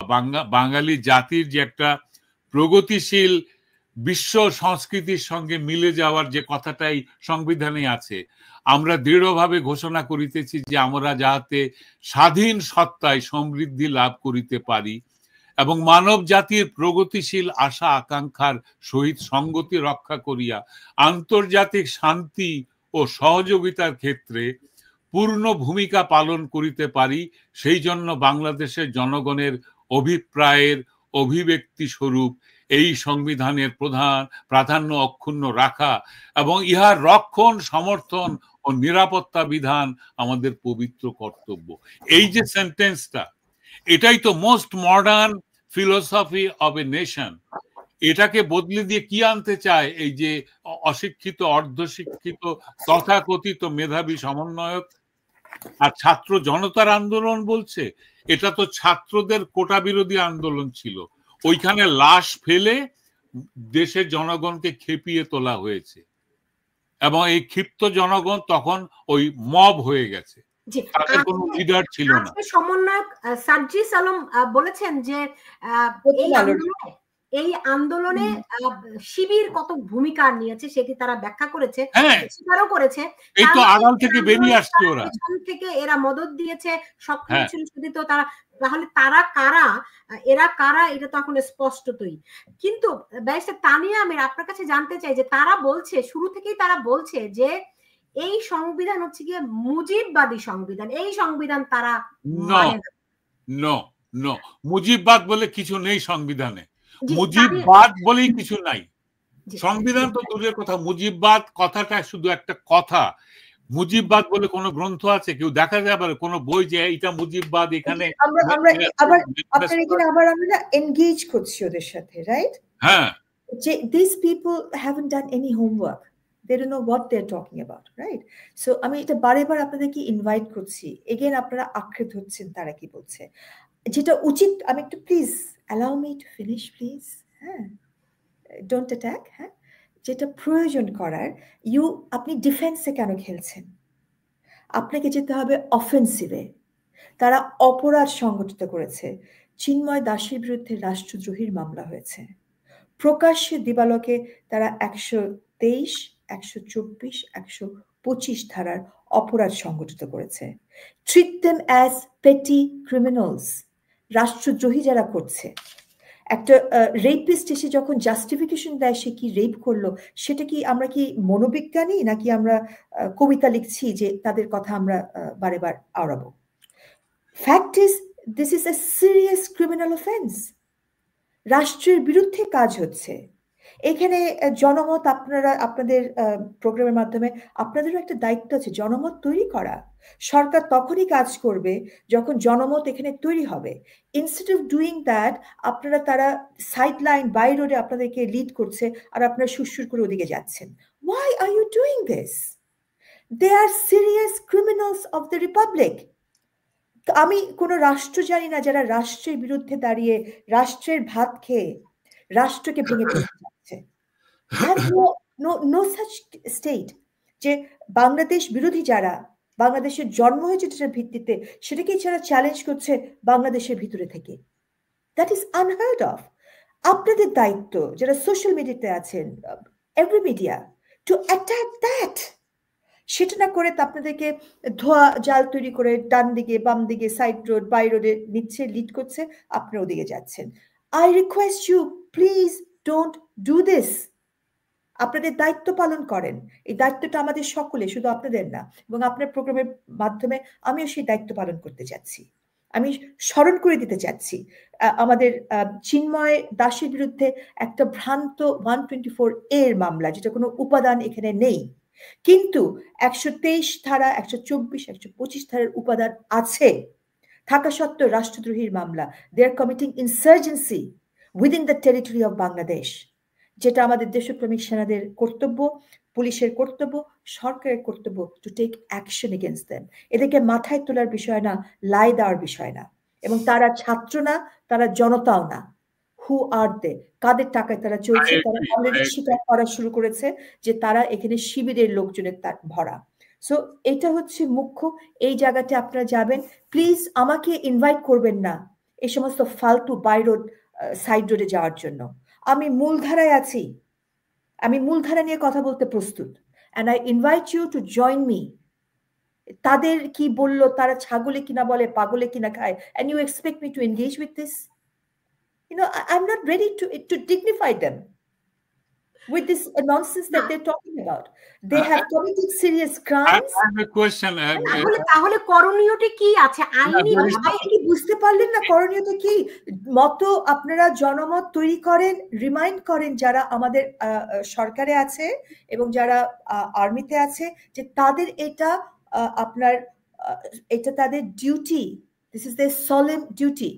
আমি যেটা তাজুল ভাই বললেন আরেকটু বিশ্লেষণ করি, উনি তো মৌলবাদ বলছেন বা একটা থিওক্রেসি বলছেন, বাট এটা কেন তারা করতেছে এটা বলছি আমি। হ্যাঁ, আমাদের যে জন্ম হয়েছে, আমাদের জন্মসূত্র থেকে এই দেশের মালিক পক্ষ হচ্ছে আমরা, অর্থাৎ সকল ক্ষমতার মালিক হচ্ছে এদেশের জনগণ। তাজুল ভাই সংবিধান পড়লেন, কিন্তু সংবিধানের প্রথম দুটো শব্দ পড়েন নাই। সেই প্রথম পুরোটা জাস্ট এ মিনিট প্রথম শব্দ আমরা এদেশের জনগণ। সো এটাকে আমরা বলি অথোথনাস কনস্টিটিউশন, অর্থাৎ আমরা নিজেরা নিজেদেরকে একটা সংবিধান উপহার দিয়েছি। We are the authors of our destiny, right? আমাদের আশেপাশের দেশেও যখন আপনার একটা সংবিধান এসেছে বা একটা কলোনিয়াল পাওয়ার চলে গেছে, British Indian independence act British পার্লামেন্টে পাস হতে হয়েছে।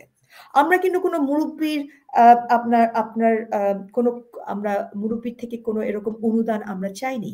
আমরা আত্মপ্রকাশ করলাম। একটা যখন শিশু ভূমিষ্ঠ হয়, সে যখন ফ্রিডম অফ এক্সপ্রেশন হচ্ছে তার কি, সে চিৎকার করে দুনিয়াকে জানায় আমি এসেছি।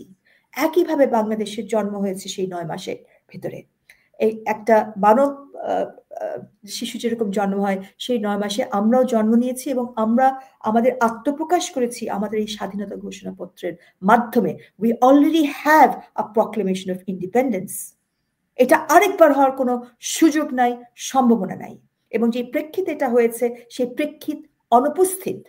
একটা রাষ্ট্রের বারেবার জন্ম হয় না, প্রক্লেমেশন বারেবার হয় না। এটা হচ্ছে প্রথম কথা। সো আপনাদেরকে ডিফেন্ড করবেন না, ইউ অ্যাটাক যে হোয়াট দে সেইং, এটা রাষ্ট্রদ্রোহীর কথা। আপনাদেরকে সাইড লাইন বাই লাইনে দেবেন, প্লিজ ডোন্ট এনগেজ, ওই লাইনে আপনারা যাবেন না। তারা যে অবস্থান নিয়েছে সেটা হচ্ছে আমাদের স্বাধীনতার যে ঘোষণা প্রক্লেমেশন অফ ইন্ডিপেন্ডেন্স, এটাকে তারা চ্যালেঞ্জ করছে। এটা 123 ধারার একটা গুরুতর অপরাধ। আপনি তো এই দেশের মালিক একজন, 80% মানুষের যে ব্যাখ্যাটা আপনি দিয়েছেন সেই হিসেবে 80% মানুষের একজন, এবং আপনি একজন আইনজীবী, আপনি সংবিধানে আপনি একজন বিশেষজ্ঞ সংবিধান নিয়ে। তাহলে আপনারা কি ধরনের আইনানুগ ব্যবস্থা নিচ্ছেন? আপনারা কিভাবে রুখে দাঁড়াচ্ছেন? Sultana Rahman, you again did this. হ্যাঁ, আবার আমরা এরকম করছি। আমি কি করছি এটা প্রতিমান দৃশ্যমান। আপনার এই টক শোতে আমি যে কথাগুলো বলছি, সো লিগ্যালি কি করছেন? হ্যাঁ, জাস্ট এ মিনিট, এটা লিগ্যালি বিষয় না।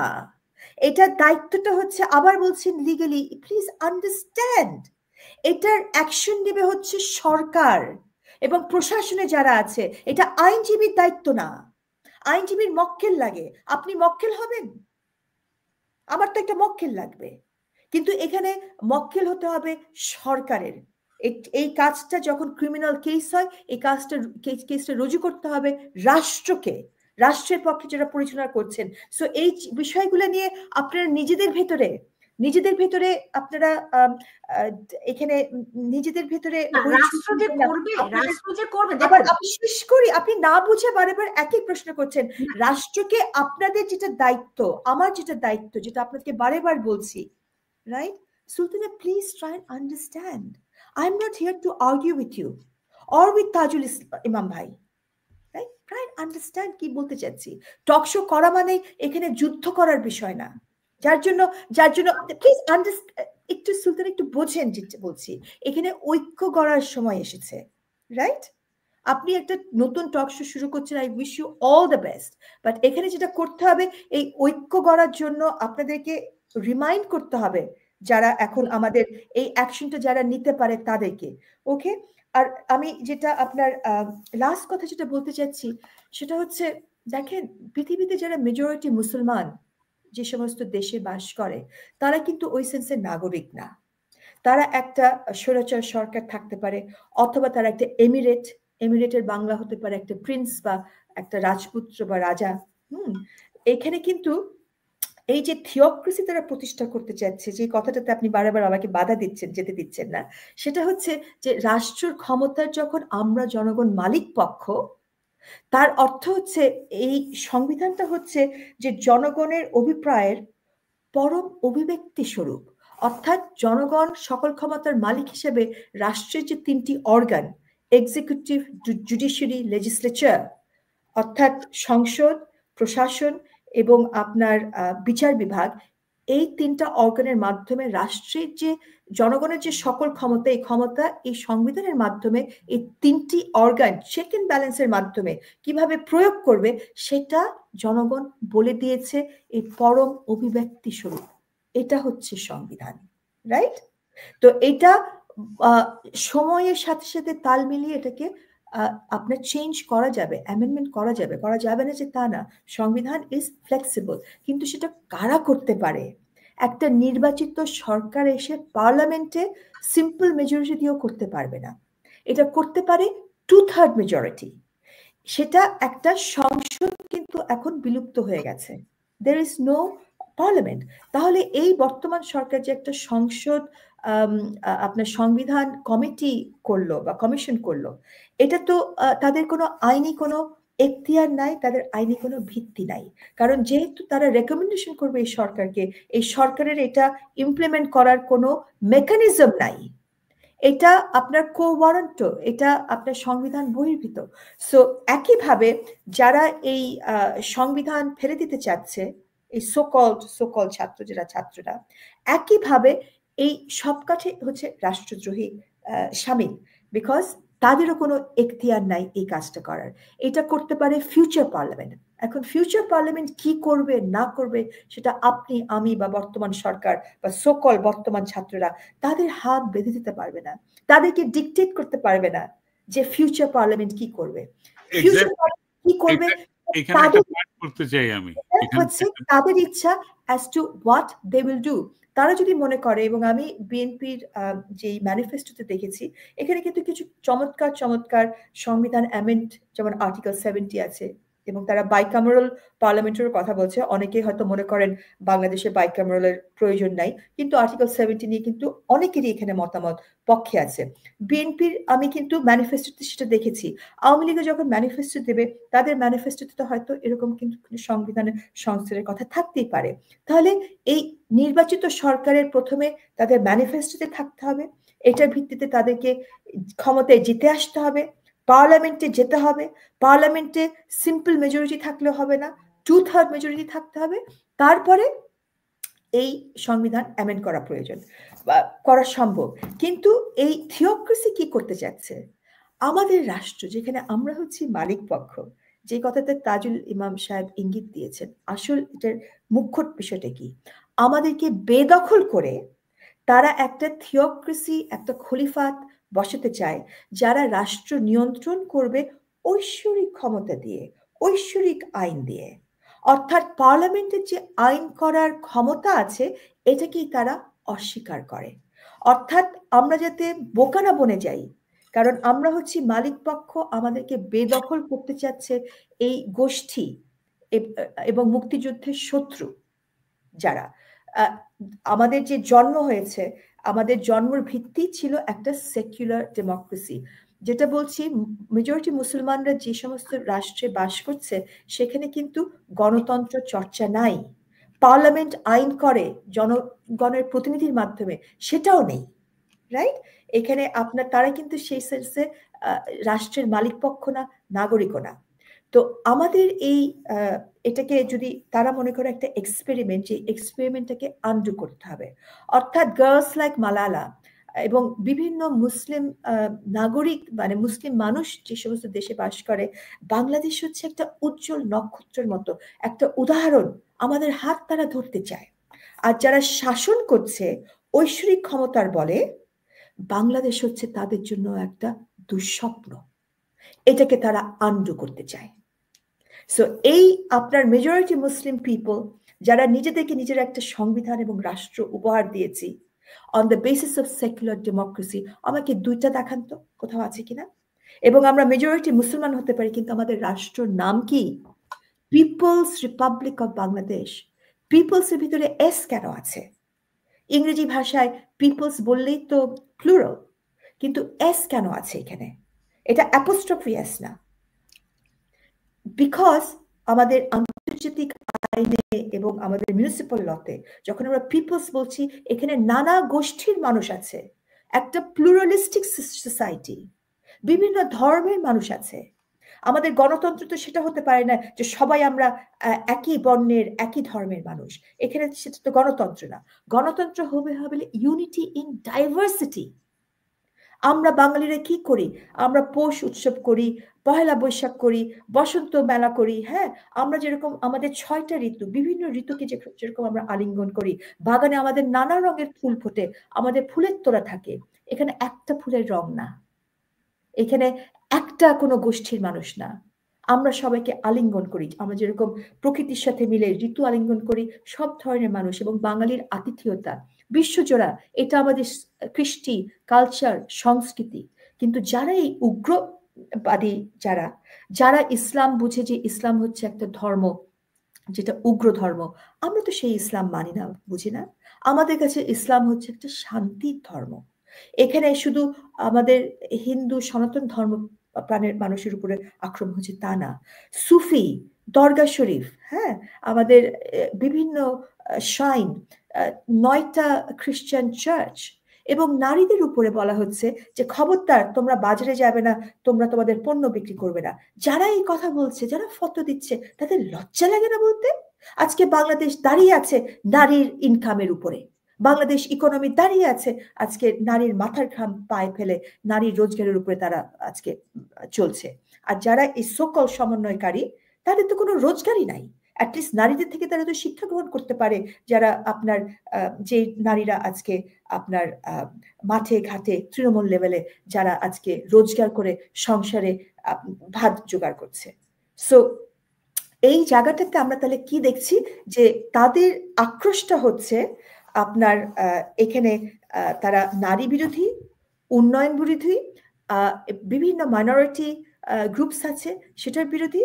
এবং আমাদের যারা আপনার জ্যাক সুলিভানের কথা যদি বলি, লাস্ট উইকে কথোপকথন হয়েছে, সেখানে তিনি 3টা কথা বলেছিলেন যে বাংলাদেশের জন্য কি প্রয়োজন, সেটা হচ্ছে গণতন্ত্র, উন্নয়ন এবং মানবাধিকার। বাংলাদেশে একটা উন্নয়নের ঝড় বয়ে যাচ্ছিল, সেখানে আজকে আমাদের নিত্য প্রয়োজনীয় অবস্থার ঊর্ধ্বগতি যে বাজারের মূল্য, মানুষের যে ইনফ্লেশন ডাবল ডিজিটে চলে গেছে, একটা reign of terror and chaos, law and order কারো হাতে নাই। এখানে আমি মব জাস্টিস দূরের কথা, মব ইনজাস্টিস, এবং আমি এটাকে মব বলবো না, ইট ইজ মেটিকুলাসলি এখানে আপনার প্ল্যান্ড। এবং বাক স্বাধীনতার পক্ষেই আমরা আছি। আমরা, এরা হচ্ছে স্বৈরাচার সরকারের বিরুদ্ধে ছিল। আপনার দর্শক শ্রোতাদের কাছে আমার প্রশ্ন, বর্তমানে কি স্বৈরাচারিতা কি আরো বেড়ে গেছে? বেড়ে গেলে কয় গুণ বেড়ে গেছে? বৈষম্য বিরোধী আন্দোলন ছিল, বৈষম্য কি এখন বেড়ে গেছে? কারণ আমি তো দেখছি এই চিন্ময় দাসের এগেনস্টে রাষ্ট্রদ্রোহীর মামলা হচ্ছে, এদের এগেনস্টে হচ্ছে না। এটা তো আমার কাছে সবচেয়ে বড় বৈষম্য। আপনার এখানে এই যে সোকল কমিশন করেছে প্রশাসনের জন্য, কলম বন্ধ আমরা দেখলাম। আমরা ডাক্তারদেরকে দেখছি তারা এখানে অবস্থান নিচ্ছে যে তাদের উপরে বৈষম্য হচ্ছে। সো এই বৈষম্যটা কি বেড়ে গেছে? বৈষম্য নিয়ে তো আমাদের আন্দোলন, সুপ্রিম কোর্টে আইনজীবী যারা আছি সবচেয়ে পুরনো। আচ্ছা, একটা প্রশ্ন, sorry to interrupt, I have a question, you have to please to towards you have question. আপনার জন্য একটা কোশ্চেন আছে ব্যারিস্টার, আপনার জন্য একটা প্রশ্ন আছে। বৈষম্যের বিরুদ্ধে রিট পিটিশন করি। জি, আপনার জন্য একটা প্রশ্ন আছে আমার। বাংলাদেশে ব্যারিস্টার এই চিন্ময় ব্রহ্মচারীর মামলার পক্ষে আইনজীবী নিয়োগে বাধা দিয়েছেন আইনজীবীরা। সে এই যে ন্যাক্কারজনক একটা ব্যাপার, পৃথিবীর আর কোন দেশে ঘটেছে আপনি একটু বলেন, যে আইনজীবী নিয়োগ করতে দিচ্ছে না আইনজীবীরা, উকিল ব্যারিস্টাররা প্রতিবন্ধকতা ফিজিক্যালি মারধর করছে। এটাকে আপনি কোন দৃষ্টিতে দেখেন? খুব ন্যাক্কারজনক ভাবে দেখি। এবং আইনজীবীদের জগতে এই যে অনুপ্রবেশকারী যারা আপনার কালো কোট ধারণ করছে, গাউন পরছে, তারা কিন্তু রেগুলার প্র্যাকটিশনার মোটেও না। এবং সুপ্রিম কোর্টের ইলেকশনেও আমরা বিগত আমলে এগুলো দেখেছি। এবং আমাদের যখন আমার পিতা নেতৃত্ব দিচ্ছিলেন আইনজীবী মহলে, সমন্বয় আপনার আইনজীবী সমিতি, প্রত্যেকটা বার ছিল আমাদের দুর্গ। যখন এরকম ন্যাক্কারজনক কাজ হচ্ছিল, প্রথমে আইনজীবীরা কিন্তু হিউম্যান রাইটস ডিফেন্ডার, তাদের মক্কেলদের পাশে এসে দাঁড়ায়। তারপর আপনাদের মতো সাংবাদিক যারা আছে, আমরা জানি, সেটা আমরা জানি, সে আমরা চিরকালই শ্রদ্ধাশীল সেটার ব্যাপারে, কিন্তু এখন আর আমাদের নেই, এখন আর আমাদের সেই শ্রদ্ধাটা নেই। একটা জিনিস আপনাকে বলতে হবে ব্যারিস্টার, আপনাকে একটা কথা বলি, আপনি থিওরিটিশিয়ান, আপনি প্রচুর থিওরি এবং ইনফরমেশন জানেন, আপনি প্রমাণ করতে পারছেন যে এরা সব বেআইনি কাজ করছে। কিন্তু অ্যাজ এ হোল এই যে গন্ডগোলটা, এই যে গোলমালটা চলছে, এটা একদম যদি আপনি রুটে যান, আপনাকে যদি খুব সংক্ষেপে 3 লাইনে বলতে বলি যে কি ঘটছে, তাহলে আমি আপনার সঙ্গে এগ্রি করি যে এরা এই যে প্রথম কথা, ছাত্র আন্দোলনের কেউ নয়, এরা ছাত্র নয়, আপনি বলেছেন, এগ্রি করি আপনার সঙ্গে। এরা ষড়যন্ত্র করে ছদ্মবেশে ক্ষমতায় এসছে, ইয়েস, এটাও এগ্রি করি আপনার সঙ্গে। এরা ধীরে ধীরে নিজেদের পরিচয় দিচ্ছে এবং ক্রেডিট নিচ্ছে, এটা আমরা লক্ষ্য করছি। হ্যাঁ, এইবারে এরা কি কি বেআইনি কাজ করছে এই লিস্টি করে কোনো লাভ নেই, কারণ আইনকে ওরা থোড়াই তোয়াক্কা করে। কাজে আপনি যতই দেখান যে এদের উচিত, সেনাবাহিনীর উচিত সংবিধানকে রক্ষা করা, আর এদের কোনো ম্যান্ডেট নেই সংবিধান চেঞ্জ করার, এগুলো বলে কোনো লাভ নেই। চোরে না শুনে ধর্মের কাহিনী, চোরে না শুনে ধর্মের কাহিনী। এরা এখন এগুলো ফেলে দেবে এক লাইন, আপনি এই সংবিধান ফেলে দেবে। প্রশ্ন করছে কেস থেকে, আমার মনে হয় ওনাকে it will be very good উনি যদি আপনার সঙ্গে কো-হোস্ট হয় in the next meeting. So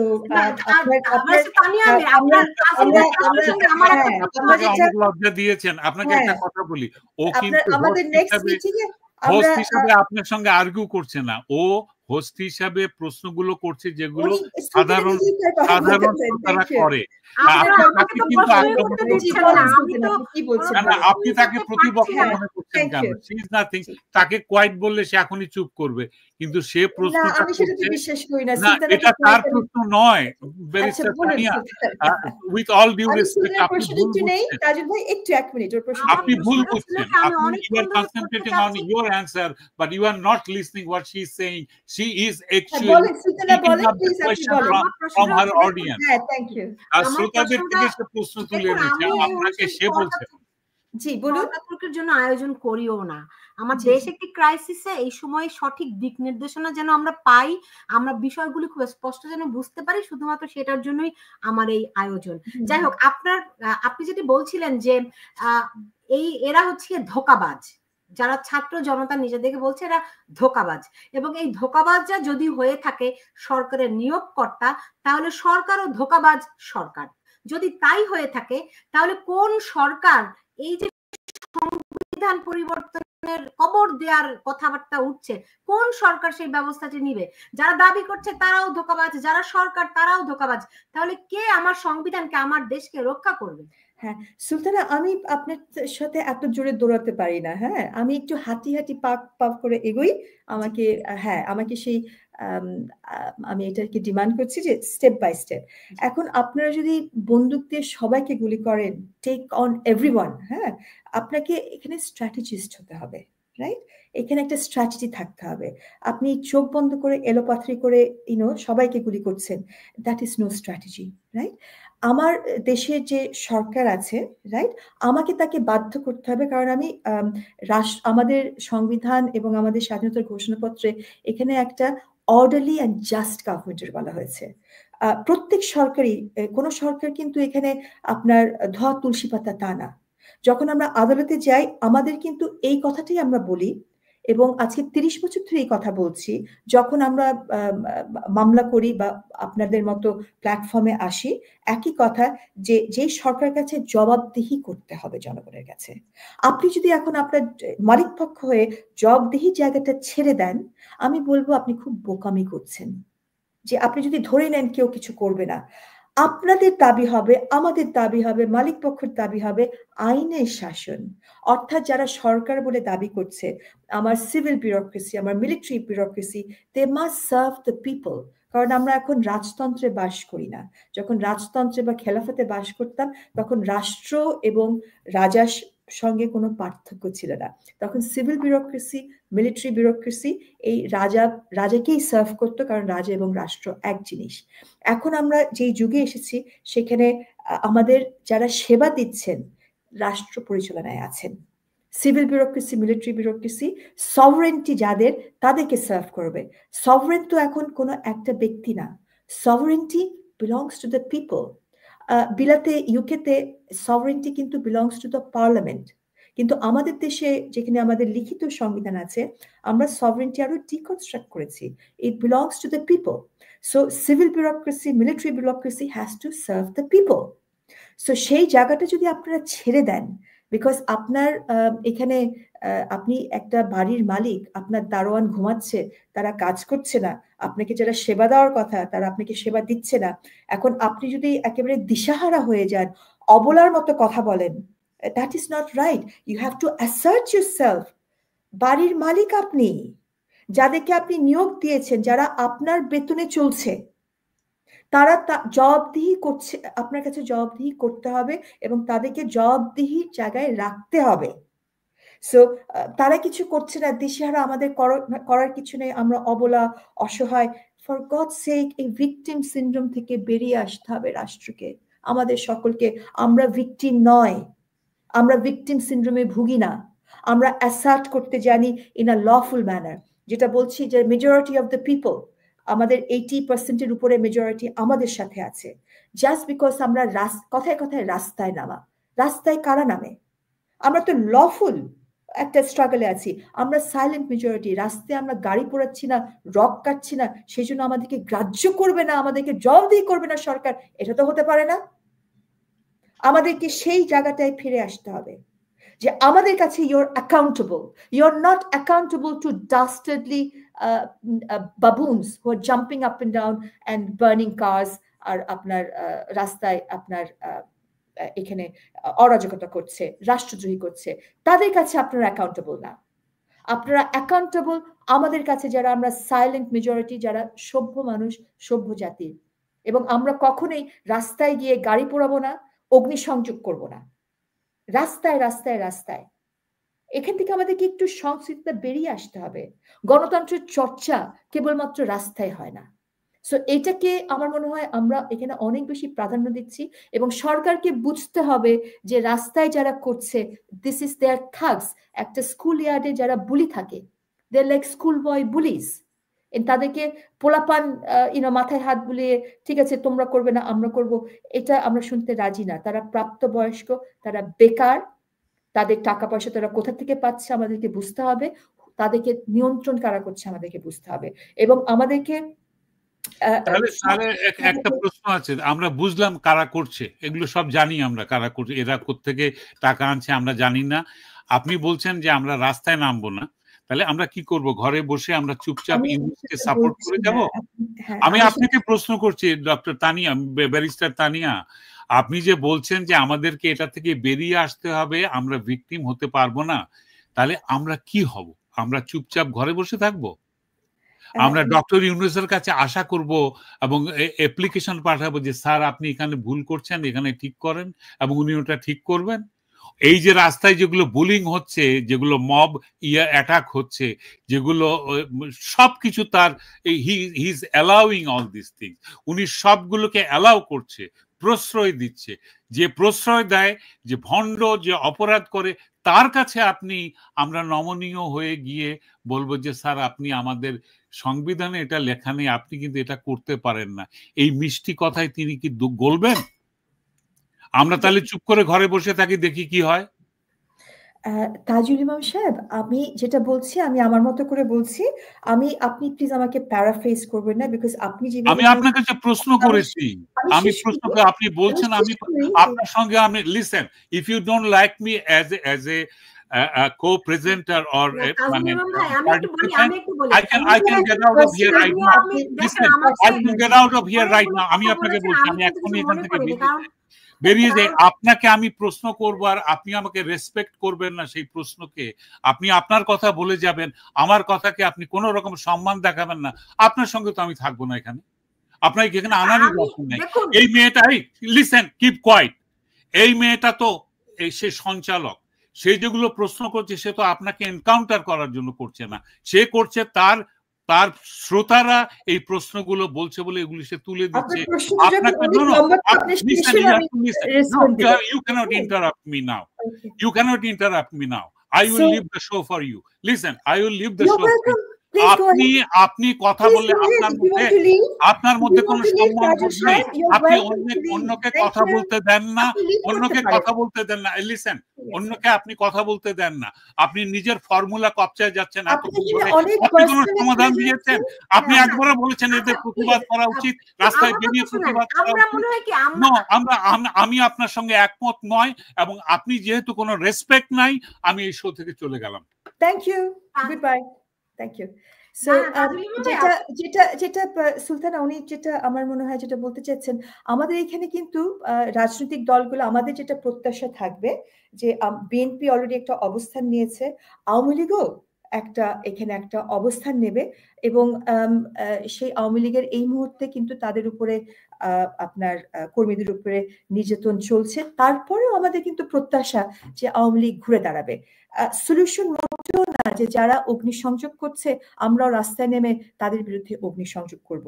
Tajul ভাই যেটা বলতে চাচ্ছিলেন, again with utmost humility and respect to him, উনি রাগ দেখাতে পারেন, আমার এখানে কোনো রাগ নেই, রাগ ঢাক নেই, বাট আমার অবস্থানটা আমি এখানে একেবারে পরিষ্কার করব, এবং আপনার প্রোগ্রামের মাধ্যমে আমি অ্যাসার্ট করব। আমি অ্যাগ্রেসিভ হচ্ছি না, বাট আই এম অ্যাসার্টিং। আমি রাস্তায় যারা এখানে আপনার মানুষ মারছে, রক কাটছে, মারামারি করছে, আমি এটার একেবারে বিরোধিতা করছি। আমার বৈধ যে রাজনৈতিক দলগুলো আছে, যাদের গঠনতন্ত্র আমার রাষ্ট্রকে মানে, আমার সংবিধানকে মানে, সেই রাজনৈতিক দলগুলা যেই অবস্থানে নেগোসিয়েশনস করছে বর্তমান সরকারের সঙ্গে, আমি বলবো তাদেরকে আমরা সাপোর্ট করব। এবং আমার দৃঢ় বিশ্বাস বিএনপি যেরকম এখানে কিছু খুব আপনার ক্লিয়ার অবস্থান রেখেছে, এই প্রক্লেমেশনকে তারা সাপোর্ট দিচ্ছে না, আমার মনে হয় না আওয়ামী লীগও এটাকে সাপোর্ট দিচ্ছে। বর্তমানে আওয়ামী লীগে এখানে স্পোকস পার্সন এখনো নিয়োগ হয়নি। আমার মনে হয় আওয়ামী লীগের যারা বাইরে আছেন তারা ভিডিওতে কথা বলছেন, কিন্তু যারা দেশে আছেন এরকম হয়তো স্পোকস পার্সন নিয়োগ হবে। আমাদের তৃণমূলে আওয়ামী লীগের যে নেতৃত্বগুলো আছে, আমি তাদেরকে সাধুবাদ জানাই, তাদের প্রতি আমার অনেক শ্রদ্ধা, তাদেরকে উপরে আমার অনেক রেসপেক্ট, এবং এত একটা রিপ্রেসিভ মেজার থাকা সত্ত্বেও তারা যে সার্ভাইভ করছে। এবং আদালতের ভিতরেও আমি অনেক আইনজীবীকে জানি যারা এই ভিতরেও আপনার তারা দাঁড়িয়ে আপনার এখানে ডিফেন্ড করছে। তো উনি যেটা ঢালাওভাবে সব আইনজীবীদেরকে বা সব আপনার সাংবাদিকদেরকে ধিক্কার দিচ্ছেন, আমার মনে হয় না এটা ঠিক করছেন। এবং সলিউশন কিন্তু রাস্তায় গিয়ে মারামারিটা মোটেও না। আমাদেরকে এখানে গণতন্ত্রে আমাদের যে রাজনৈতিক ফোর্সগুলো আছে, লফুলি আপনি যদি আইন সংবিধান যদি আপনি নিজেই না মানেন, আরেকজনকে আপনি কিভাবে বাধ্য করবেন আইন সংবিধান মানার? সো আমার মনে হয় আমাদের যে গ্রাউন্ডটা, এবং আমাদের যখন মুক্তিযুদ্ধ হয়েছিল এটা কিন্তু একটা অরাজকতা হয়নি, সেখানেও কিন্তু আমাদের এই সংবিধান ছিল, প্রথম সংবিধান ছিল, এবং একটা আইনানুগ সরকারের নেতৃত্বে হয়েছিল, যার কারণে আমরা স্বীকৃতি পেয়েছি বিশ্বের কাছে। এটা একটা বৈধ একটা স্ট্রাগল ছিল। সো বৈধতা ইজ ভেরি ইম্পর্টেন্ট। সো আমি কখনোই সাপোর্ট করব না যে রাস্তায় গিয়ে অগ্নিসংযোগ করেন, পাল্টাপাল্টি করেন। কুকুর কামড়ালে আমরা নিশ্চয়ই কুকুরকে কামড় দেই না। সো এটা হয়তো, এবং এই ভিকটিম সিনড্রোম থেকে আমাদেরকে বেরিয়ে আসতে হবে। আই ডিডন্ট সে যে এটা খুব অল্প সময়ে অল্পকালে এটা করা সম্ভব হবে। It will take time. জি, আমি তাজুল ভাই চলে গেছেন, আমি খুব মন খারাপই হয়েছে। আমার মনে হয় তাজুল ভাই যদি আমাদের কথা শুনে থাকেন, যদি তিনি আবার একটু যুক্ত হতেন, আমি অনেক খুশি হতাম। আর অল্প একটু সময় থাকবো। আসলে তানিয়া আহমেদ, যেটা আপনারা বলছেন, আমি একটা সলিউশনের দিকে যেতে চাচ্ছি। যে ধরেন বিএনপি তার জায়গা থেকে দাঁড়িয়ে সে কিন্তু একটি অবস্থান নিয়েছে রাষ্ট্রের পক্ষে, সংবিধানের পক্ষে। এখন আওয়ামী লীগকে আমরা কোথাও দেখছি না। আপনি বলছেন তারা হয়তো জয়েন করবে। আওয়ামী লীগ বাংলাদেশের একটি সবচেয়ে বড় রাজনৈতিক দল, সবচেয়ে পুরনো অভিজ্ঞ রাজনৈতিক দল, তারা একেবারে নাই হয়ে গেছেন। তারা কিভাবে কামব্যাক করবেন বা করতে পারেন, কবে করবেন, আপনি যদি আমাদেরকে একটা ধারণা দিতেন। কারণ এই যাদেরকে আপনারা ধোঁকাবাজ বলছেন, আপাতত আমরা যাদেরকে ছাত্র জনতা বলে মনে করছি, কিন্তু আপনি বলছেন ধোঁকাবাজ। আমি কোনো পক্ষ নিচ্ছি না, কোনো শব্দের দিকে আমি যাচ্ছি না, কিন্তু এরা একটি আলটিমেটাম দিয়েছে সরকারকে যে 15ই জানুয়ারির মধ্যে তাদেরকে ঘোষণাপত্র দিতে হবে। তো সেখানে বিএনপির অবস্থান পরিষ্কার, আমরা আওয়ামী লীগকে কোথাও দেখছি না, তারা কিভাবে এর মধ্যে প্রতিরোধ গড়ে তুলতে পারে? আপনার প্রশ্ন আমি বুঝতে পেরেছি সুলতানা। প্রথমে ধোঁকাবাজ শব্দ কিন্তু আমার না, আমি প্রতারণা করেছি জনগণের সঙ্গে সেটা বলেছি। তাহলে প্রতারক বলেন। হ্যাঁ, তো প্রতারণা করেছে জনগণের সঙ্গে, তাদের আসল পরিচয় গোপন করেছে। আজকের আপনার প্রথম আলোতে তারা নিজেরাই স্বীকার করেছে যে শিবির তাদের সাথে ছিল। সো সেটাতে আমাদের কিন্তু কোনো স্কোপ নাই to sit on the fence. একটা রাইম আছে না ইংরেজিতে, নার্সারিতে পড়া, আপনি জানেন, Humpty Dumpty sat on a wall, Humpty Dumpty had a great fall. So আমাদের এই আপনার ফেন্সে বসে বা দেয়ালে বসার কোনো অবস্থা নেই। We need to decide. হ্যাঁ, কারণ আমি আপনাদের কিছু তথ্য দিয়েছি, সেটা থেকে আপনার দর্শক শ্রোতারা I am sure they can decide, তারা intelligent and they can decide for themselves যে এরা হচ্ছে কারা, এরা ছাত্র কিনা, তাদের কোনো ছাত্র সনদ আছে কিনা, তারা কোনো চাকরি করে কিনা, তারা কোনো উদ্যোক্তা কিনা, তাদের এই ফাইন্যান্সিং কোত্থেকে আসে। সো আমি লেবেলিং দিতে ওরকম প্রস্তুত না, বাট আমি প্রশ্নগুলা টেনেছি এবং এই প্রশ্নের উত্তর আপনারাই খুঁজে পাবেন। আওয়ামী লীগ কি করবে না করবে এটা আওয়ামী লীগের বিষয়। আমি আওয়ামী লীগের পক্ষে কিন্তু কোনো স্পোক্স পার্সন না। সো যে প্রশ্নটা আমাকে করছেন সুলতানা রহমান, সেটা আমার মনে হয় আপনার সমীচীন হবে আওয়ামী লীগের যারা স্পোক্স পার্সন বা আওয়ামী লীগের পক্ষে যারা আপনার নেতৃত্ব দিয়েছেন তাদেরকে এই প্রশ্নটা করা। এই প্রশ্ন আমার কাছে নাই। আমার অবস্থান এবং যে টুপিটা আমি পরে আছি সেটা মূলত আমি মালিক পক্ষের একজন। এখানে 19 কোটি মানুষের ভেতরে আমি একজন। সো আমি ইনভাইট করব যারা আমার কো ওনার এই রিপাবলিকের, যে আমাদের ভেতরে যাতে একটা ইউনিটি হয়। ওকে, সো এই ইউনিটি ইজ মোস্ট ইম্পর্টেন্ট। এই ইউনিটিটা তৈরি করে আসলে রাজনৈতিক দলগুলো। তো সেখানে আপনি হিসাবে যদি দেখি যে ধরেন বিএনপি এবং আওয়ামী লীগ আপনি যারা 80% মানুষকে প্রতিনিধিত্ব করে, সেই একটা মানে একটা মোটা দাগের হিসাব যদি বলি, সেখানে আমরা এই 80%-এর মধ্যে অর্ধেক আছে আর অর্ধেক নাই কোথাও। তাদেরকে আমরা, তারা ভিজিবল না, তারা ইনভিজিবল। তাহলে তারাও তো মালিক পক্ষের প্রতিনিধি। এখন এই অর্ধেককে আপনি হিডেন রেখে মালিক পক্ষ কিভাবে তার শক্তি প্রদর্শন করবে, মালিক পক্ষ কিভাবে তার মালিকানা বুঝে নেয়ার চেষ্টাটি করবে? কারেক্ট। আমি আপনার সাথে তো এক কাতারে দাঁড়িয়ে একই কথা বলছি, আমি তো আপনার অন্য কাতারে নাই। এবং আপনার সাথে আমিও তো সুর মিলিয়ে বলছি যে আমাদেরও প্রত্যাশা যে আওয়ামী লীগের নেতৃত্ব যেটা আমরা আপনার প্রতীয়মান দৃশ্যমান বাংলাদেশের ভেতরে নাই, আমরা চাইবো সেখানে আওয়ামী লীগ তার যে শক্তি আছে, এটা বিশাল একটা শক্তি, দেশের বৃহত্তর একটা দল, সবচেয়ে পুরনো দল, সেখানে তারা তাদের সিদ্ধান্তে, কারণ এখানে আপনার জনগণ রেডি, বাট রাজনৈতিক নেতৃত্বটা এই মুহূর্তে আমরা পাচ্ছি না। তারপরেও যারা ভোটার, আওয়ামী লীগের ভোটার, মুক্তিযুদ্ধের পক্ষে যারা আছে, আওয়ামী লীগ দৃশ্যমান প্রতিমান না থাকলেও এটা আপনাকে আমি রিমাইন্ড করতে চাই, সেটা হচ্ছে যে বিএনপি যে অবস্থান নিয়েছে, বিএনপির ভোটাররা কিন্তু সেই জায়গাটায় আছে। আওয়ামী লীগের ভোটাররাও কিন্তু এই স্বাধীনতার ঘোষণার পক্ষে নেই। আমি বোধহয় এটা সেফলি বলতে পারি না? তো সেই ক্ষেত্রে তারা কিন্তু স্বাধীনতার ঘোষণা বলছে না, তারা বলছে বিপ্লবের ঘোষণাপত্র। হ্যাঁ, সেটার সাথে আওয়ামী লীগের যারা মুক্তিযুদ্ধের চেতনার মানুষ তারা নেই, এবং সেখানে তাজুল ভাইও নেই। উনি রাগ ঢাক যেটাই করুক, কিনা হম্বিতম্বি যেটাই করুক, আপনার সঙ্গে আমি অভ্যস্ত, আপনি যে এইভাবে করে কথা বলেন আমি অভ্যস্ত না, আমি চুপ করে থাকি। আচ্ছা, ঠিক আছে। সেখানে তাজুল ভাই তো অভ্যস্ত না। হ্যাঁ, সেখানে আপনার এখানে আপনার যেই বিষয়টা হয়েছে, এখানে কেউই কিন্তু এটার সাথে নেই। সো 80% মানুষ কিন্তু এটার সঙ্গে নেই, নেতৃত্ব থাক কি না থাক। সো মেজরিটি যারা আমরা মালিক পক্ষ, এটার সাথে কিন্তু আমরা নেই, তাই না? তো সেইটাই কথাটা বলছি যে মেজরিটি জনগণ যখন এটার সাথে নেই, সরকারকে আমাদেরকে জবাবদিহি করতে হবে আমরা যারা মালিক পক্ষ। কারণ এখানে ছাত্র তারা না, জনতাও তারা না, জনতা হচ্ছে আমরা, 80% of the people। এবং সেটা আমাদেরকে অ্যাসার্ট করতে হবে, আপনার অগ্নিসংযোগ না করে, ভায়োলেন্স না করে। হ্যাঁ, রাস্তায় যে আমরা মিছিল করব না, এই কথা আমি কখনোই বলিনি, কিন্তু it is within the lawful framework. আপনার এখানে আমরা মানুষ মারামারি করা, সেটা তো এখন লফুল ফ্রেমওয়ার্ক বলতে দেখুন আমার সময়ও শেষ।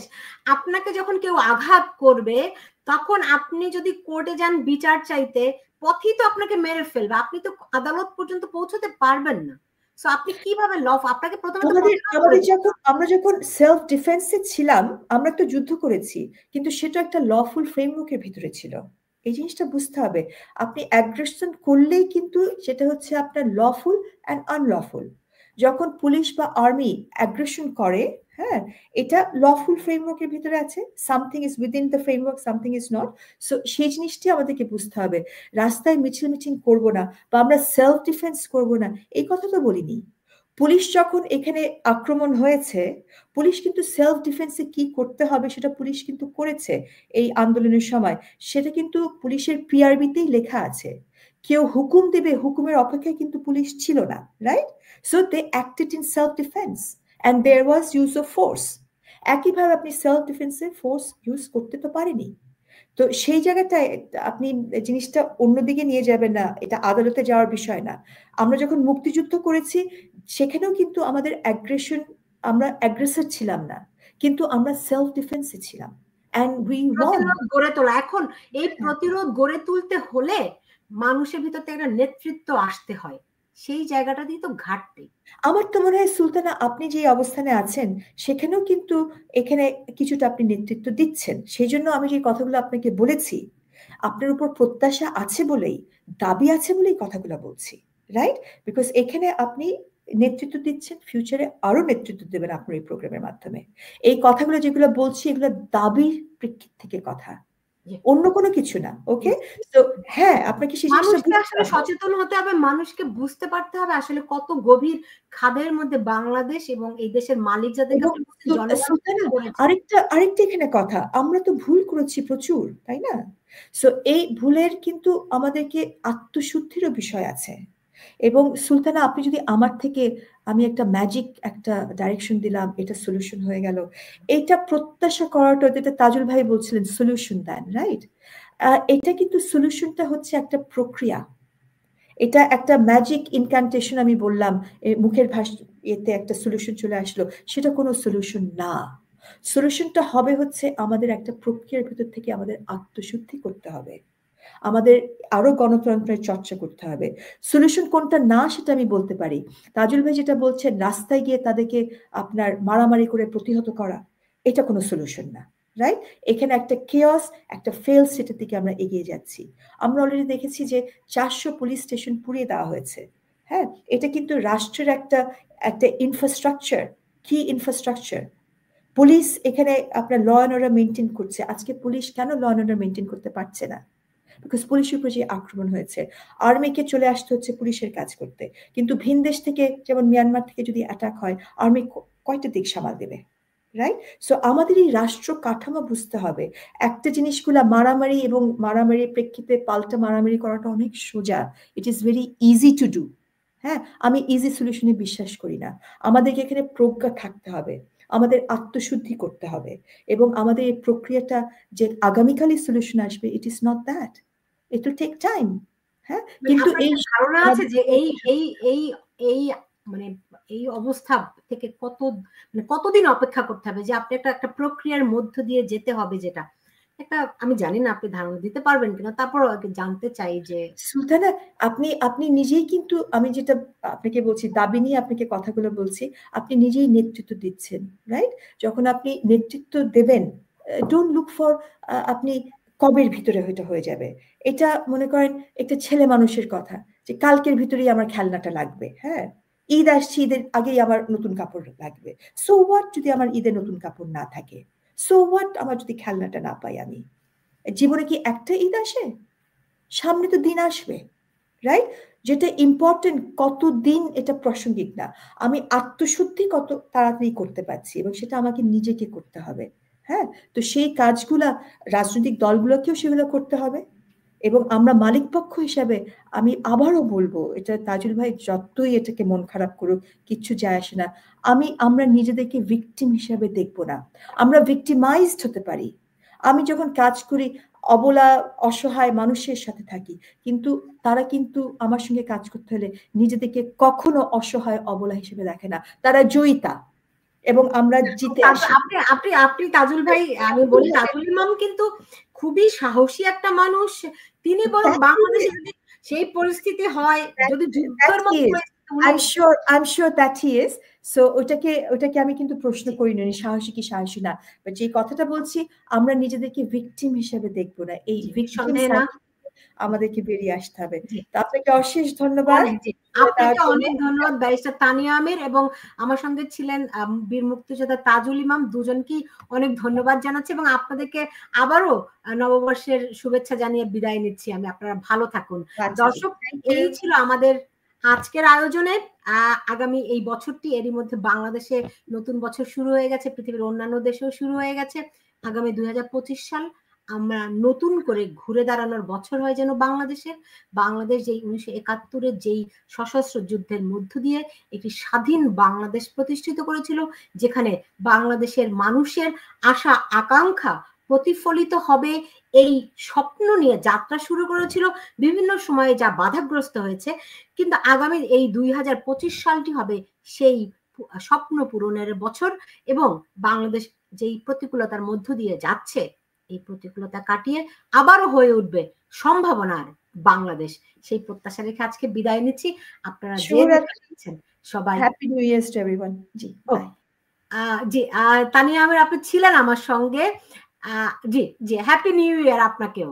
Thank you, happy new year. আপনি ভালো থাকুন। জি বাই। জি দর্শক, এই ছিল আমাদের আজকের আয়োজনে। যে যেখানে আছেন সবাই ভালো থাকুন সেই প্রত্যাশা রেখে আমি বিদায় নিচ্ছি। হ্যাপি নিউ ইয়ার।